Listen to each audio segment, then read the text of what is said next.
Hi ಸ್ಪರ್ಧಾರ್ಥಿಗಳೇ, Chanakya career academy Dharwad ಸಂಸ್ಥೆಯ ವತಿಯಿಂದ ಇವತ್ತು ಭಾರತದ ಭೂಗೋಳಶಾಸ್ತ್ರದಲ್ಲಿ ಭಾರತದ ಭೌಗೋಳಿಕ ಹಿನ್ನೆಲೆ ನಿಮಗೆಲ್ಲ ಮಾಹಿತಿಯನ್ನು ಹಂಚಿಕೊಂಡಿದ್ದೀನಿ ನಾನು.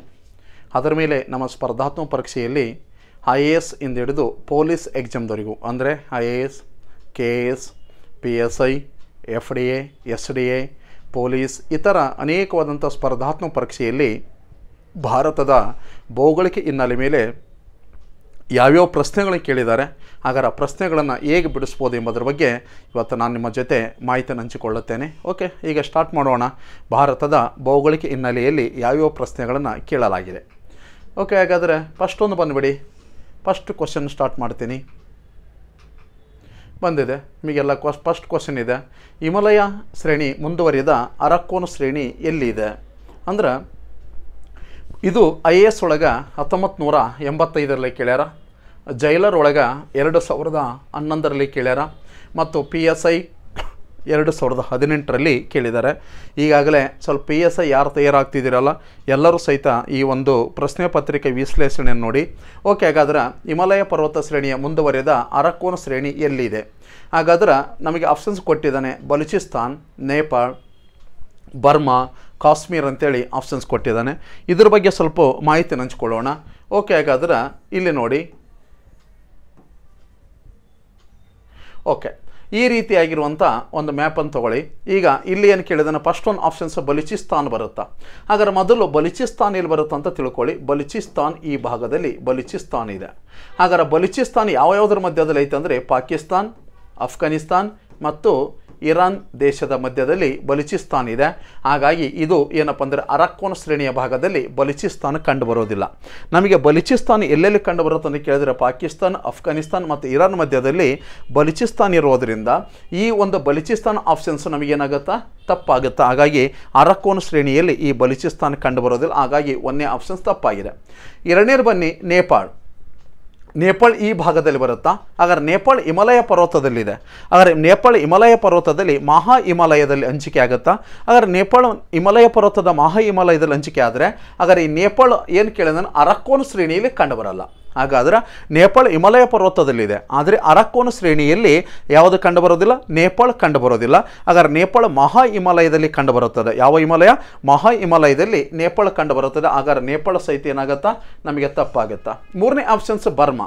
ಹಾಗಾದ್ರೆ ಇವತ್ತು ಬರ್ಮಕ್ಕೆ ನೀವು ಎಂತ ಕರಿತೀರ ಅಂದರೆ ಮಯನ್ಮಾರ್ ಎಂದು ಕರೆಯುತ್ತಾರೆ. ಬರ್ಮಕ್ಕೆ ಎಂದು ಕರೀತಾರೆ, ಮಯನ್ಮಾರ್ ಎಂದು ಕರೆಯುತ್ತಾರೆ. ಹಾಗಾದ್ರೆ ಮೂರನೇ ಆಪ್ಷನ್ಸ್ ಇದೆ ಬರ್ಮಾ. ಹಾಗಾದ್ರೆ ಬರ್ಮಾ ಸರಿನೋ ತಪ್ಪ ನೋಡ್ಕೊಂಡು ಹೋಗೋಣ.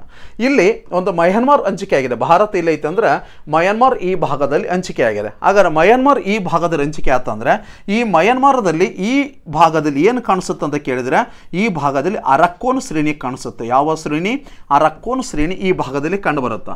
ಈ ಅರಕ್ಕೋನ ಶ್ರೇಣಿ ಈ ಭಾಗದಲ್ಲಿ ಕಂಡು ಬರುತ್ತೆ ಅಂದ್ರೆ ಮಯನ್ಮಾರದ ಯಾವ ದಿಕ್ಕಿನಲ್ಲಿ ಅರಕ್ಕೋನ ಶ್ರೇಣಿ ಐತೆ ಅಂದ್ರೆ ಪಶ್ಚಿಮ ಭಾಗದಲ್ಲಿ. ಹಾಗಾದ್ರೆ ಈ ಮಯನ್ಮಾರದ ಪಶ್ಚಿಮ ಭಾಗದಲ್ಲಿ ಅರಕ್ಕೋನ ಶ್ರೇಣಿ ಕಂಡು ಬರುತ್ತದೆ.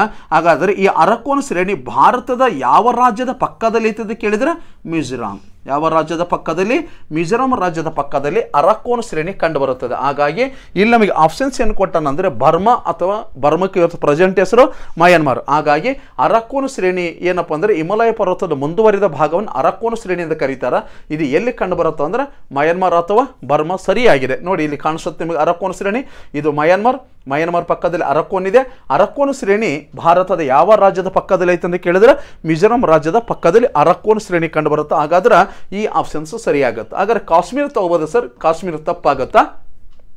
ಕಾಶ್ಮೀರ್ ಈ ಭಾಗದಲ್ಲಿ ಹಂಚಿಕೆ ಆದರೆ ಈ ಕಾಶ್ಮೀರ ಸಹಿತ ಹಿಮಾಲಯ ಪರ್ವತದಲ್ಲಿದೆ, ಆದರೆ ಅರಕ್ಕೋನ ಶ್ರೇಣಿಯಲ್ಲಿ ಕಂಡು ಬರೋದಿಲ್ಲ. ಅವನು ಕೇಳಿರೋದು ಅರಕ್ಕೋನ ಶ್ರೇಣಿ ಮುಂದುವರಿದ ಭಾಗವನ್ನು ಅರಕ್ಕೋನ ಶ್ರೇಣಿ ಎಲ್ಲಿ ಕಂಡು ಬರುತ್ತೆ ಅಂತ ಕೇಳೋಣ. ಹಾಗಾದ್ರೆ ಅರಕ್ಕೋನ ಶ್ರೇಣಿ ಎಲ್ಲಿ ಕಂಡು ಬರುತ್ತಾ? ಮಯನ್ಮಾರ್ ಅಥವಾ ಬರ್ಮಾದಲ್ಲಿದೆ, ಆದರೆ ಕಾಶ್ಮೀರದಲ್ಲಿ ಅರಕ್ಕೋನ ಶ್ರೇಣಿ ಕಂಡು ಬರಲ್ಲ. ಹಾಗಾಗಿ ನಮಗೆ ಸರಿಯಾದ ಉತ್ತರ ಯಾವುದಂತ ಕೇಳಿದ್ರೆ ಯಾವುದು ಉತ್ತರ? ಈ ಬರ್ಮಾ ಅಥವಾ ಮಯನ್ಮಾರ್ ಸರಿಯಾದ ಉತ್ತರವಾಗಿದೆ. ಬೇಕಾದ್ರೆ ಒಂದ್ಸಲ ಮ್ಯಾಪ್ ಒಳಗೆ ಇದನ್ನು ಒಂದ್ಸಲ ನೋಡಿಕೊಂಬಿಡೋಣ. ಮ್ಯಾಪ್ ತೋರಿಸ್ತೀನಿ ನೋಡಿ. ನಿಮಗೆಲ್ಲ ಕಾಣಿಸ್ತಿದೆ ಅಂದ್ಕೊಂಡಿದ್ದೀನಿ. ಮ್ಯಾಪ್ ಈ ಭಾಗದಲ್ಲಿದೆ. ಹಾಗಾದ್ರೆ ಮ್ಯಾಪ್ ಈ ಕಡೆ ಭಾಗದಾಗಿತ್ತಂದ್ರೆ ನಿಮಗೆ ಈ ಭಾಗದಲ್ಲಿ ಅರಕ್ಕೋನ ಶ್ರೇಣಿ ಇದೆ ನೋಡಿ. ಈ ಭಾಗದಲ್ಲಿ ಅರಕ್ಕೋನ ಶ್ರೇಣಿ ನಾನು ಹೇಳಿದ್ದೀನಿ. ಅರಕ್ಕೋನ ಶ್ರೇಣಿ ಒಂದು ಏನಪ್ಪ ಬರ್ಮಾ ಅಥವಾ ಮಯನ್ಮಾರದ ಯಾವ ದಿಕ್ಕಿನಲ್ಲಿ ಐತೆ ಅಂತ ಕೇಳಿದ್ರೆ ಪಶ್ಚಿಮ ದಿಕ್ಕಿನಲ್ಲಿ. ಯಾವ ದಿಕ್ಕಿನಲ್ಲಿ? ಪಶ್ಚಿಮ ದಿಕ್ಕಿನಲ್ಲಿದೆ. ಈ ಅರಕ್ಕೋನ ಶ್ರೇಣಿಗೆ ಹತ್ತಿರವಾದಂಥ ಭಾರತದ ಒಂದು ರಾಜ್ಯ ಯಾವುದಂದ್ರೆ ಇಲ್ಲೊಂದು ಕಾಣಿಸುತ್ತೆ ರಾಜ್ಯ. ಯಾವುದು ಭಾರತದ ರಾಜ್ಯ? ಯಾವುದು? ಮಿಜೋರಾಂ. ಪ್ರಶ್ನೆ ಏನೇ ಕೇಳಿದ್ರೆ ಆನ್ಸರ್ ಮಾಡಿ. ಅರಾಕ್ಕೋನ ಶ್ರೇಣಿ ಏನಪ್ಪ ಬಂಗಾಳ ಕೊಲ್ಲಿಯಲ್ಲಿದೆ. ಹಾಗಾದರೆ ಯಾವ ಭಾರತದ ಯಾವ ರಾಜ್ಯದ ಪಕ್ಕದಲ್ಲಿ ಅರಾಕ್ಕೋನ ಶ್ರೇಣಿ ಕಂಡು ಬರುತ್ತೆ ಅಂದ್ರೆ ಮಿಜೋರಾಂ. ಹಾಗಾದ್ರೆ ಮತ್ತೊಂದು ಪ್ರಶ್ನೆ, ಹಾಗಾದ್ರೆ ಅರಾಕ್ಕೋನ ಶ್ರೇಣಿ ಹಾಗಾದ್ರೆ ಮಯನ್ಮಾರದ ಯಾವ ದಿಕ್ಕಿಗೆ ಐತೆ ಅಂತ ಕೇಳಿದ್ರೆ ಯಾವ ದಿಕ್ಕಾಗತ್ತಾ? ಪಶ್ಚಿಮ ದಿಕ್ಕಿನಲ್ಲಿ ಅರಾಕ್ಕೋನ ಶ್ರೇಣಿ ಕಂಡು ಬರುತ್ತೆ. ಓಕೆ, ಹಾಗಾಗಿ ಇದಕ್ಕೆ ಸರಿಯಾದ ಉತ್ತರ ನಾವು ನೋಡಿಕೊಂಡು ನೆಕ್ಸ್ಟ್ ಪ್ರಶ್ನೆ.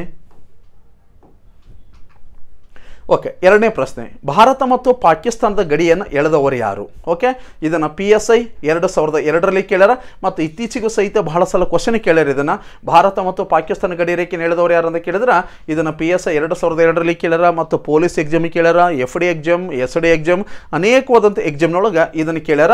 ಓಕೆ, ಆಗ ನಮ್ಮ ಪ್ರಶ್ನೆ ಬಂದ್ಬಿಡ್ತೀನಿ. ಈಗ ಏನಪ್ಪ ಅಂದ್ರೆ ಒಂದು ಭಾರತ ಮತ್ತು ಪಾಕಿಸ್ತಾನ ಮಧ್ಯದಲ್ಲಿರುವಂಥ ಯಾವ ರೇಖೆ ಅಂತ ಕೇಳಿದ್ರೆ ಒಂದು ನಿಮಗೆಲ್ಲ ಗೊತ್ತಿದೆ ಯಾವ ರೇಖೆ ಭಾರತ ಮತ್ತು ಪಾಕಿಸ್ತಾನ ಮಧ್ಯ ರೇಖೆ ಯಾವುದು? ರಾಡ್ಕ್ಲಿಫ್ ರೇಖೆ. ಯಾವ ರೇಖೆ? ರಾಡ್ಕ್ಲಿಫ್ ರೇಖೆ. ಓಕೆ, ಹಾಗಾದ್ರೆ ಸರ್ ಆಪ್ಷನ್ಸ್ ಒಂದು ಕೊಟ್ಟಾರಲ್ಲ, ಆಪ್ಷನ್ಸ್ ಒಂದು ಕೊಟ್ಟಾರ ಮೌಂಟ್ ಬ್ಯಾಟನ್. ಓಕೆ, ಹಾಗಾದ್ರೆ ಮೌಂಟ್ ಬ್ಯಾಟನ್ ಆಗುತ್ತಾ? ತಪ್ಪಾಗುತ್ತೆ. ಯಾಕಂದ್ರೆ ಮೌಂಟ್ ಬ್ಯಾಟನ್ ಭಾರತಕ್ಕೆ 1947 ಮಾರ್ಚ್ 24ನೇ ತಾರೀಕಿನಂದು ಭಾರತದ ವೈಸರಾಯನಾಗಿ ಆಗಮಿಸ್ತಾನೆ. ಹಾಗಾದ್ರೆ ಮೌಂಟ್ ಬ್ಯಾಟನ್ ಇದನ್ನಪ್ಪ ಅಂದರೆ ಭಾರತ ಮತ್ತು ಪಾಕಿಸ್ತಾನ ಮಧ್ಯದಲ್ಲಿ ಒಂದು ರೇಖೆ ಎಳೆದಿಲ್ಲ. ಹಾಗಾದ್ರೆ ಮೌಂಟ್ ಬ್ಯಾಟನ್ ಯಾರಂತ ಕೇಳಿದ್ರೆ ಭಾರತ ಸ್ವಾತಂತ್ರ್ಯ ಪಡೆಯುವಂಥ ಸಂದರ್ಭದಲ್ಲಿ ಭಾರತದಲ್ಲಿದ್ದಂಥ ಬ್ರಿಟಿಷ್ ವೈಸರಾಯ ಯಾರಂತ ಕೇಳಿದ್ರೆ ಮೌಂಟ್ ಬ್ಯಾಟನ್ ಭಾರತಕ್ಕೆ ಒಂದು ವೈಸರಾಯನಾಗಿ ಆಗಮಿಸಿದವಾಗ ಅಂತ ಕೇಳಿದ್ರೆ 1947 ಮಾರ್ಚ್ 24ನೇ ತಾರೀಕಿನಿಂದ ಮೌಂಟ್ ಬ್ಯಾಟನ್ ಭಾರತಕ್ಕೆ ವೈಸರಾಯನಾಗಿ ಆಗಮಿಸ್ತಾನೆ. ಹಾಗಾಗಿ ಇದು ತಪ್ಪಾಗುತ್ತೆ. ಸರ್ ಎರಡನೇದು ಮಾಡ್ಬೋದಾ? ಎರಡನೇದು ಮಾಡಕ್ಕೆ ಬರಲ್ಲ. ಯಾಕಂದರೆ ಒಂದು ಕ್ರಿಪ್ಸ್ ಕಮಿಟಿ ಅಂತ ಕೇಳ್ತೀವಿ. ಅಂದರೆ ನಿಮಗೆ ಒಂದು ಕ್ರಿಪ್ಸ್ ಕಮಿಟಿ ಬಗ್ಗೆ ತಿಳ್ಕೊಳ್ಳಿ. ಅಂದರೆ ಒಂದು ಭಾರತದಲ್ಲಿ ಒಂದು ಕ್ರಿಪ್ಸ್ ಕಮಿಟಿ ಅಂತ ಬರುತ್ತಾ? ಭಾರತದಲ್ಲಿ ಕ್ರಿಪ್ಸ್ ಕಮಿಟಿ. ಹಾಗಾದ್ರೆ ಭಾರತಕ್ಕೆ ಒಂದು ಕ್ರಿಪ್ಸ್ ಕಮಿಟಿ ಯಾವಾಗ ಬರುತ್ತೆ ಅಂತ ಕೇಳಿದ್ರೆ 1942 ಮಾರ್ಚ್ 22ನೇ ತಾರೀಕಿನಂದು. ಹಾಗಾದ್ರೆ 1942 ಮಾರ್ಚ್ 22ನೇ ತಾರೀಕಿನಂದು ಭಾರತಕ್ಕೆ ಒಂದು ಕ್ರಿಪ್ಸ್ ಕಮಿಟಿ ಬರುತ್ತಾ? ಹಾಗಾದ್ರೆ ಈ ಕ್ರಿಪ್ಸ್ ಕಮಿಟಿ ಏನಂತ ಹೇಳಿದ್ರೆ ಅವಾಗ ಪ್ರಪಂಚದಲ್ಲಿ ಒಂದೇನಪ್ಪ ಅಂದರೆ ಎರಡನೇ ಮಹಾಯುದ್ಧ ನಡೆದಿತ್ತು. ಪ್ರಪಂಚದಲ್ಲಿ ಎರಡನೇ ಮಹಾಯುದ್ಧ ನಡೆದಾಗ ಆಗ ಇಲ್ಲಿ ಒಂದೇನಪ್ಪ ಅಂದರೆ ಭಾರತದ ಒಂದು ಸೈನ್ಯದ ಸಹಾಯವನ್ನು ಪಡೆಯೋಕ್ಕೋಸ್ಕರ ಅನೇಕ ದೇಶಗಳು ಇಂಗ್ಲೆಂಡಿಗೆ ಒತ್ತಾಯಿಸಿದಾಗ ಆ ಇಂಗ್ಲೆಂಡ್ ಸರ್ಕಾರ ಏನು ಮಾಡುತ್ತಾ ಭಾರತ ಜೊತೆ ಮಾತುಕತೆ ನಡೆಸಿ ಹೇಗಾದರೂ ಮಾಡಿ ಒಂದು ಪ್ರಪಂಚದಲ್ಲಿ ಎರಡನೇ ಮಹಾಯುದ್ಧದಲ್ಲಿ ಭಾರತೀಯ ಸೈನಿಕರ ಸಹಾಯವನ್ನು ಪಡೆದುಕೊಳ್ಳೋಕ್ಕೋಸ್ಕರ ಈ ಕ್ರಿಪ್ಸ್ ಕಮಿಟಿಯನ್ನು ಭಾರತಕ್ಕೆ ಕಳಿಸಲಾಗುತ್ತಾ. ಆದರೆ ಕ್ರಿಪ್ಸ್ ಕಮಿಟಿ ಇಂಗ್ಲೆಂಡಿನಲ್ಲಿ ರಚನೆಯಾಗಿದೆ ಯಾವಾಗ ಅಂತ ಕೇಳಿದರೆ 1942 ಮಾರ್ಚ್ 11ನೇ ತಾರೀಕಿನಂದು ರಚನೆ ಆಗುತ್ತಾ. ಹಾಗಾದರೆ 1942 ಮಾರ್ಚ್ 11ನೇ ತಾರೀಕಿನ ಕ್ರಿಪ್ಸ್ ಕಮಿಟಿ ಇಂಗ್ಲೆಂಡಿನಲ್ಲಿ ರಚನೆ ಆದರೆ ಹಾಗಾದ್ರೆ ಕ್ರಿಪ್ಸ್ ಕಮಿಟಿ ಭಾರತಕ್ಕೆ ಬಂದದ್ದು ಯಾವಾಗ ಅಂತ ಕೇಳಿದ್ರೆ 1942 ಮಾರ್ಚ್ 22ನೇ ತಾರೀಕು. ಹಾಗಾದ್ರೆ ಈ ಕ್ರಿಪ್ಸ್ ಕಮಿಟಿ ಇದು ಯಾರ ನೇತೃತ್ವ ವಹಿಸಿಕೊಂಡ್ರು ಅಂದ್ರೆ ಕ್ರಿಪ್ಸ್ ಎಂಬವನು ಅಧ್ಯಕ್ಷನಾಗಿದ್ದ. ಹಾಗಾದ್ರೆ ಇದರಲ್ಲಿ ಇಬ್ಬರು ಜನ ಸದಸ್ಯರಾಗಿದ್ದರು. ಆ ಇಬ್ಬರು ಜನ ಸದಸ್ಯರು ಯಾರು ಅಂತ ಕೇಳಿದ್ರೆ ಒಬ್ಬ ವ್ಯಕ್ತಿ ಯಾರಂದ್ರೆ ಕ್ಲೈಮೇಟ್ ಯಾಟ್ಲಿ. ಯಾವ ಆಟ್ಲೆ?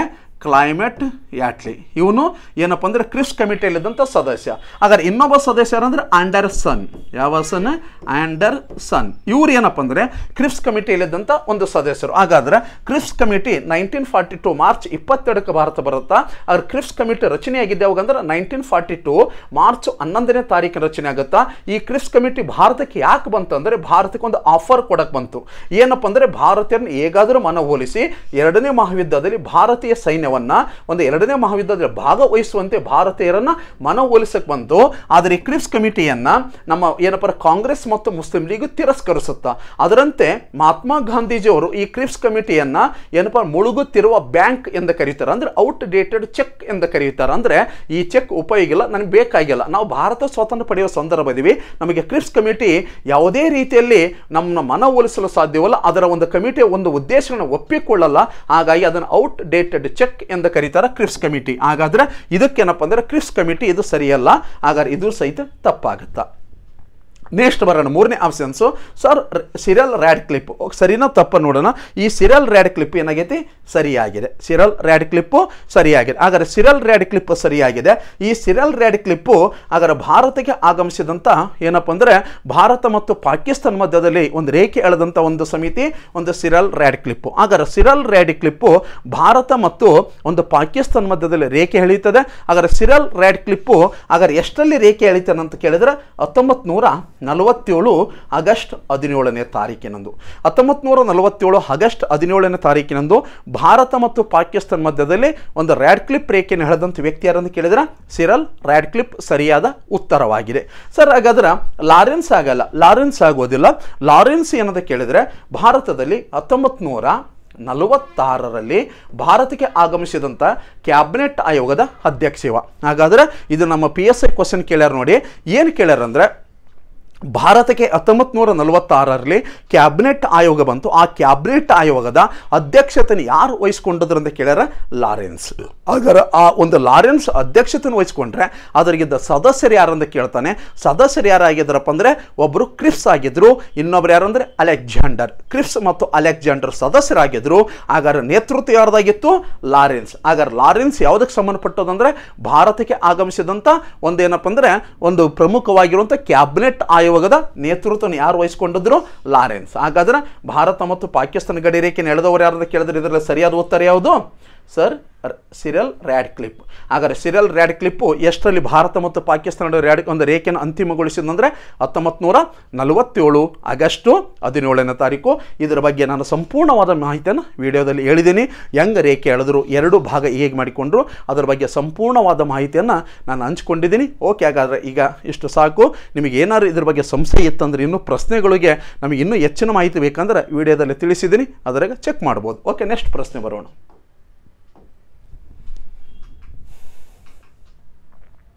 ಓಕೆ, ವಿಸ್ತೀರ್ಣದಲ್ಲಿ ಅತಿ ಚಿಕ್ಕ ಕೇಂದ್ರ ಆಡಳಿತ ಒಂದು ಪ್ರದೇಶ ಯಾವುದು? ಓಕೆ, ಪ್ರಶ್ನೆ ಯಾವ್ಯಾವುದು ಕೇಳ್ಯಾರ ನೋಡಿ. ಒಂದು ಭಾರತದಲ್ಲಿ ಒಂದು ಯಾವ ಕೇಂದ್ರ ಆಡಳಿತ ಅತಿ ಚಿಕ್ಕದಾಗಿದೆ ಕೇಳಿದ ಪ್ರಶ್ನೆ PSI 2016ರಲ್ಲಿ ಕೇಳ್ಯಾರ, PC 2014ರಲ್ಲಿ ಕೇಳ್ಯಾರ. ಓಕೆ, ಮುಂದೆ ಕೇಳುವಂಥ ಸಂಭವ. ಓಕೆ, ಭಾರತದಲ್ಲಿ ಏನಪ್ಪ ಅಂದ್ರೆ ಅತಿ ಚಿಕ್ಕ ಕೇಂದ್ರ ಆಡಳಿತ. ಇಲ್ಲಿ ನೀವು ತಿಳ್ಕೊಂಬೇಡಿ, ಭಾರತದ ಅತಿ ಚಿಕ್ಕವಾದ ಕೇಂದ್ರ ಆಡಳಿತದಲ್ಲಿ ವಿಶೇಷವಾಗಿ ಬರೋಣ. ಆಪ್ಷನ್ಸ್ ಕೊಟ್ಟಾನ. ಏನು? ದಾದರ ಮತ್ತು ನಗರ Havali, next Puducherry, next due ಮತ್ತು ದಮನ್, ನೆಕ್ಸ್ಟ್ ಲಕ್ಷದ್ವೀಪ. ಓಕೆ, ನಿಮಗೆಲ್ಲ ಆನ್ಸರ್ ಮಾಡಿದಿರಿ, ನಿಮಗೆಲ್ಲ ಗೊತ್ತಿದೆ, ಅದು ನಾನು ಒಂದ್ಸಲ ತಿಳಿಸ್ತೀನಿ. ಸರ್, ಆದರೆ ದಾದರ ಮತ್ತು ನಗರ ಹವಾಲಿ ಮೊದಲು ಏನಾಗಿತ್ತಂದ್ರೆ ಎರಡೂ ಕೇಂದ್ರ ಆಡಳಿತಗಳಾಗಿದ್ದು. ಹಾಗಾದ್ರೆ ಮೊದಲು ಎರಡೂ ಕೇಂದ್ರ ಆಡಳಿತವಾಗಿದ್ದು. ಆದರೆ 2020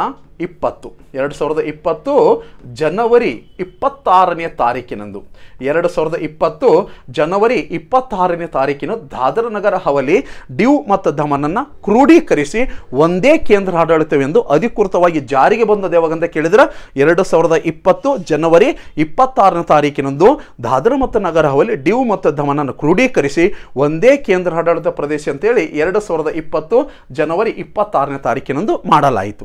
ಹಾಗಾದ್ರೆ ಈ ದಾದರ ನಗರ ಹವಾಲಿ ಮತ್ತು ಡ್ಯೂ ದಮನದ ಒಟ್ಟು ವಿಸ್ತೀರ್ಣ ಇವತ್ತು ಎಷ್ಟೈತೆ ಅಂತ ಕೇಳಿದ್ರೆ, ಈಗ ಇದು ಎರಡೂ ಕೂಡಿ ಇವತ್ತು ಪ್ರೆಸೆಂಟ್ ಆಗಿರೋ ವಿಸ್ತೀರ್ಣ ಎಷ್ಟೈತೆ ಅಂತ ಕೇಳಿದ್ರೆ ಇದರ ಒಟ್ಟು ವಿಸ್ತೀರ್ಣ ಎಷ್ಟು? 603 ಚದರ ಕಿಲೋಮೀಟರ್. 603 ಚದರ ಕಿಲೋಮೀಟ್ರು ದಾದರ ಮತ್ತು ನಗರ ಹವಾಲಿ, ಡ್ಯೂ ದಮನದ ಒಂದು ಒಟ್ಟು ವಿಸ್ತೀರ್ಣ 603 ಚದರ ಕಿಲೋಮೀಟರ್ ಆಗಿದೆ. ಹಾಗಾದ್ರೆ ಇದಕ್ಕೆ ನಮಗೆ ನೋಡಿದ್ವಿ. ಹಾಗಾದ್ರೆ ಪುದುಚೇರಿ ಬನ್ನಿ. ಹಾಗಾದ್ರೆ ಪುದುಚೇರಿ ಒಂದು ಚಿಕ್ಕ ಕೇಂದ್ರ ಆಡಳಿತ ಆಗಿದೆಯಾ? ಓಕೆ, ಪುದುಚೇರಿ ವಿಸ್ತೀರ್ಣ ಎಷ್ಟೈತೆ ಅಂತ ಕೇಳಿದ್ರೆ ಪುದುಚೇರಿ ವಿಸ್ತೀರ್ಣ 492 ಚದರ ಕಿಲೋಮೀಟರ್. 492 ಚದರ ಕಿಲೋಮೀಟರ್ ಆಗಿದೆ. ಹಾಗಾದ್ರೆ ನೆಕ್ಸ್ಟ್ ಬರೋ ಲಕ್ಷದ್ವೀಪದ ಒಂದು ಚದರ ಕಿಲೋಮೀಟರ್ ಎಷ್ಟು? 32 ಚದರ ಕಿಲೋಮೀಟರ್. ಹಾಗಾದ್ರೆ ದಾದರ ನಗರ ಹವಾಲಿ, ಡ್ಯೂ ದಮನ್ ಒಟ್ಟು ಚದರ ಕಿಲೋಮೀಟರ್ 603 ಇದೆ. ಹಾಗಾದ್ರೆ ಪುದುಚೇರಿ ಒಂದು ಚದರ ಕಿಲೋಮೀಟರ್ 492 ಇದೆ. ಲಕ್ಷದ್ವೀಪ 32 ಚದರ ಕಿಲೋಮೀಟರ್. ಹಾಗಾದ್ರೆ ಇದಕ್ಕೆ ಒಂದು ಅತಿ ಚಿಕ್ಕ ಕೇಂದ್ರ ಆಡಳಿತ ಅಂತ ನೀವು ಯಾವ್ದು ಮಾಡ್ತೀರಿ? ಲಕ್ಷದ್ವೀಪ. ಯಾವ ದ್ವೀಪ? ಲಕ್ಷದ್ವೀಪ. ಇದು ನಿಮಗೆ ಸ್ಪರ್ಧಾತ್ಮಕ ಪರೀಕ್ಷೆಯಲ್ಲಿ PSI 2016ರಲ್ಲಿ ಕೇಳ್ಯಾರ ಮತ್ತು ಪೊಲೀಸ್ ಎಕ್ಸಾಮ್ 2014ರಲ್ಲಿ ಸಹಿತ ಇದರ ಮೇಲೆ ಪ್ರಶ್ನೆ ಕೇಳ್ಯಾರ. ಓಕೆ, ಹಾಗಾದ್ರೆ ನೆಕ್ಸ್ಟ್ ಪ್ರಶ್ನೆ ಸ್ನೇಹಿತರೆ, ಯಾವ ನದಿಯು ಸಮಭಾಜಕ ವೃತ್ತವನ್ನು 2 ಬಾರಿ ಹಾದು ಹೋಗುತ್ತದೆ? ಬಹಳ ಸಲ ಇದನ್ನು ಅತಿ ಹೆಚ್ಚು ಸಲ ಕ್ವಶನ್ ಮಾಡ್ಕೊಳ್ತಾ ಹೋಗ್ತಿದ್ದಾನೆ.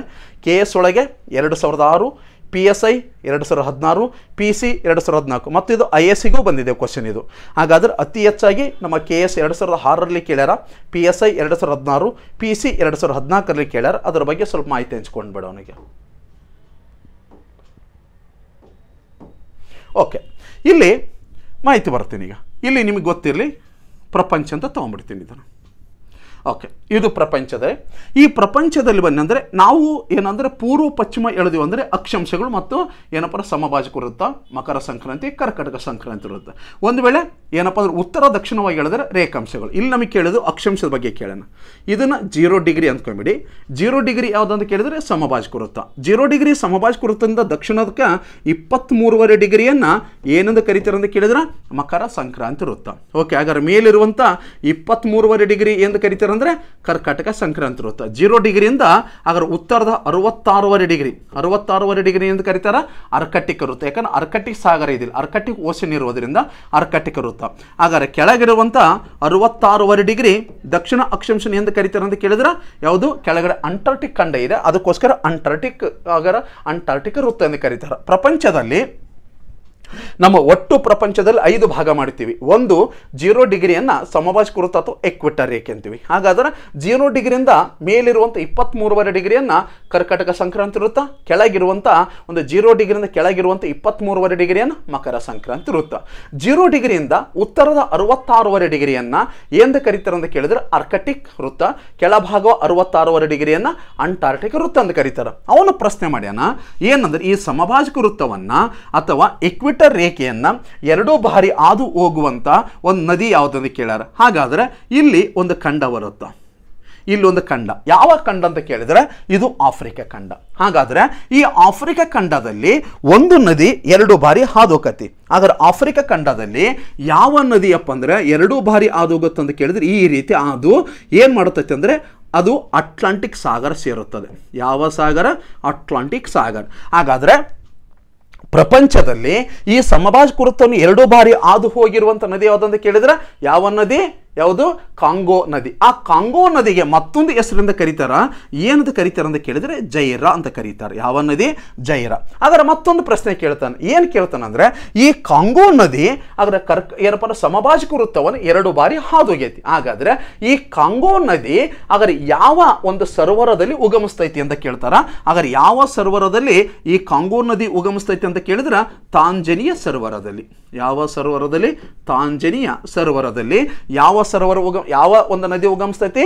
ಕಾಂಗೋ ನದಿ. ಕಾಂಗೋ ನದಿ ತಾಂಜಾನಿಯಾ ಸರೋವರದಲ್ಲಿ ಉಗಮಿಸಿ ಅದರ ಕರ್ಕಾಟಕ ಸಂಕ್ರಾಂತಿ ವೃತ್ತವನ್ನ 2 ಬಾರಿ ಹಾದು ಅದರ ಪಶ್ಚಿಮಾಭಿಮುಖವಾಗಿ ಹರಿದು ಯಾವ ಸಾಗರ ಸೇರುತ್ತೈತೆ ಅಂತ ಕೇಳಿದ್ರೆ ಅಟ್ಲಾಂಟಿಕ್ ಸಾಗರ್. ಓಕೆ, ಹಾಗಾದ್ರೆ ಇಲ್ಲಿ ಏನಾಗುತ್ತೆ ಅಂದ್ರೆ ನಾನು ಹೇಳಿದ್ದೀನಿ. ಹಾಗಾದ್ರೆ ಇದು ಒಂದು ಆಫ್ರಿಕಾ ಖಂಡ, ಇಲ್ಲಿವರೆಗೆ ತಗೊಂತೀನಿ. ಈಗ ಆಫ್ರಿಕಾ ಖಂಡ ಬಂದಂದ್ರೆ ಇದೇ ಆಫ್ರಿಕಾ ಖಂಡದಲ್ಲಿ ಏನಾಗುತ್ತೆ? ಮಕರ ಸಂಕ್ರಾಂತಿ ವೃತ್ತನ ಹಾದು ಹೋಗೈತಿ. ಆಫ್ರಿಕಾ ಖಂಡ ಮಕರ ಸಂಕ್ರಾಂತಿ ವೃತ್ತವನ್ನ ಒಂದು ನದಿ ಏನ್ ಮಾಡುತ್ತಾ 2 ಬಾರಿ ಹಾದು ಹೋಗತಿ. ಆ ನದಿ ಯಾವ್ದಂತ ಕೇಳಿದ್ರೆ ಲಿಂಪೋಪ ನದಿ. ಯಾವ ನದಿ? ಲಿಂಪೋಪ. ಪ್ರಶ್ನೆ ನೋಡಿ, ಕರ್ಕಾಟಕ ಸಂಕ್ರಾಂತಿ ವೃತ್ತವನ್ನು 2 ಬಾರಿ ಹಾದು ಹೋಗಿರುವ ನದಿ ಯಾವ್ದಂತ ಕೇಳಿದ್ರೆ ಕಾಂಗೋ ಅಥವಾ ಜೈರ. ಅದರಂತೆ ಮಕರ ಸಂಕ್ರಾಂತಿ ವೃತ್ತವನ್ನ 2 ಬಾರಿ ಹಾದು ಹೋಗಿರುವ ಆಫ್ರಿಕಾ ಖಂಡದಲ್ಲಿರುವಂಥ ನದಿ ಯಾವುದಂತ ಕೇಳಿದ್ರೆ ಯಾವುದು? ಲಿಂಪೋಪ ನದಿ. ಇದು ಸಹಿತ ಮಕರ ಸಂಕ್ರಾಂತಿ ವೃತ್ತವನ್ನು 2 ಬಾರಿ ಹಾದು ಹೋಗುತ್ತಾ ಲಿಂಪೋಪ ನದಿ. ಮತ್ತೊಂದು ಪ್ರಶ್ನೆ ಬರ್ತಾನ. ಓಕೆ, ಏನು ಪ್ರಶ್ನೆ ಅಂದ್ರೆ ಈ ಭಾಗದಲ್ಲಿ 23.5 ಡಿಗ್ರಿ ಐತಲ್ಲ, ಈ ಭಾಗದಲ್ಲಿ ಏನ್ ಮಾಡ್ತೀವಪ್ಪ ಅಂತ ಕೇಳಿದ್ರೆ ಈ ಭಾಗದಲ್ಲಿ ಒಂದು ಸೆಕೆಂಡು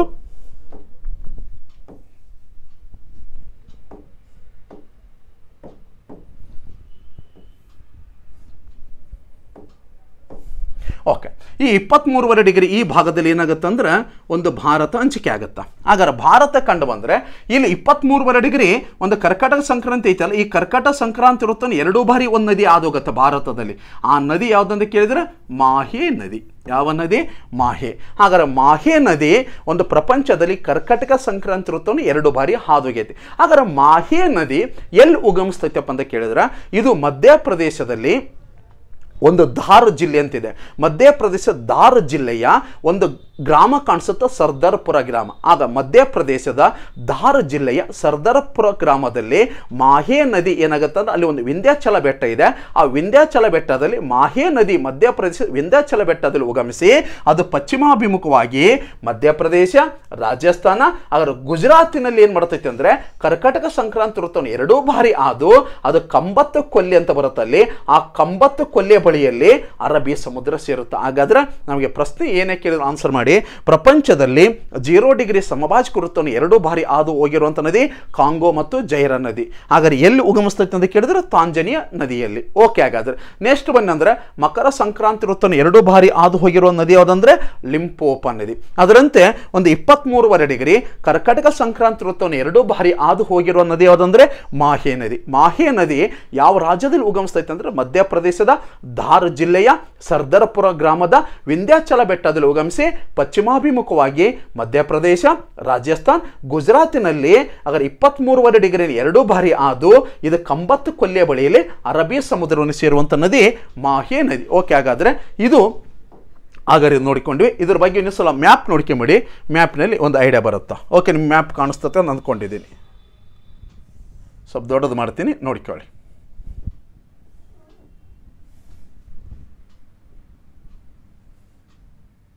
ಓಕೆ, ಇಲ್ಲಿ ಮ್ಯಾಪ್ ತೊಗೊಂಡಿದ್ದೀನಿ. ಓಕೆ, ಹಾಗಾದ್ರೆ ಮ್ಯಾಪ್ ತೊಗೊಂಡು ಸ್ವಲ್ಪ ಮಾಹಿತಿ ಕೊಡ್ತೀನಿ ನೋಡಿ. ಓಕೆ, ಇಲ್ಲಿ ಮ್ಯಾಪ್ ಕಾಣಿಸುತ್ತಾ? ಹಾಗಾದ್ರೆ ಕಾಣುವಾಗ ನಿಮಗೆ ನದಿ ಕಾಣಿಸ್ತೈತೆ ಅಂತ ಅಂದ್ಕೊಂಡಿದ್ದೀನಿ, ಕಾಂಗೋ ರಿವರ್.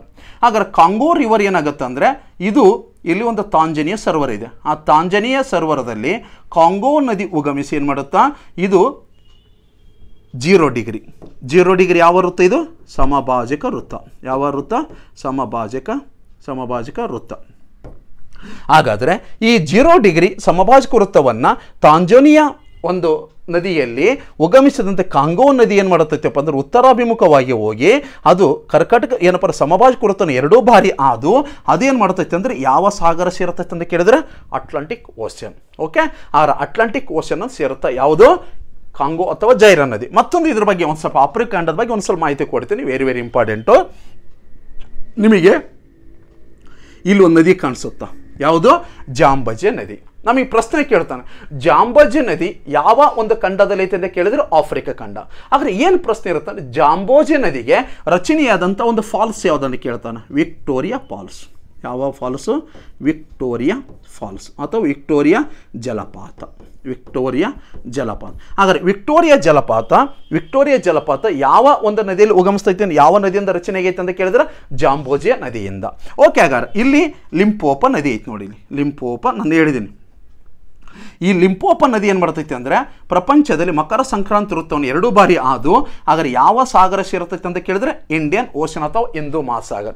ಪ್ರಪಂಚದಲ್ಲಿ ಮಕರ ಸಂಕ್ರಾಂತಿ ವೃತ್ತವನ್ನು 2 ಬಾರಿ ಹಾದು ಹಾಗಾದ್ರೆ ಹಿಂದೂ ಮಹಾಸಾಗರ ಸೇರುವಂಥ ನದಿ ಯಾವುದಂತ ಕೇಳಿದ್ರೆ ಲಿಂಪೋಪ ನದಿ. ಮತ್ತೊಂದು ಬರ್ತೀನಿ, ಇಲ್ಲಿ ಏನು ಕೇಳ್ತಾನಪ್ಪ ಅಂದರೆ ಇಲ್ಲೊಂದು ಸರ್ವರ್ ಐತಿ. ಇದು ಯಾವುದು? ವಿಕ್ಟೋರಿಯಾ ಸರ್ವರ.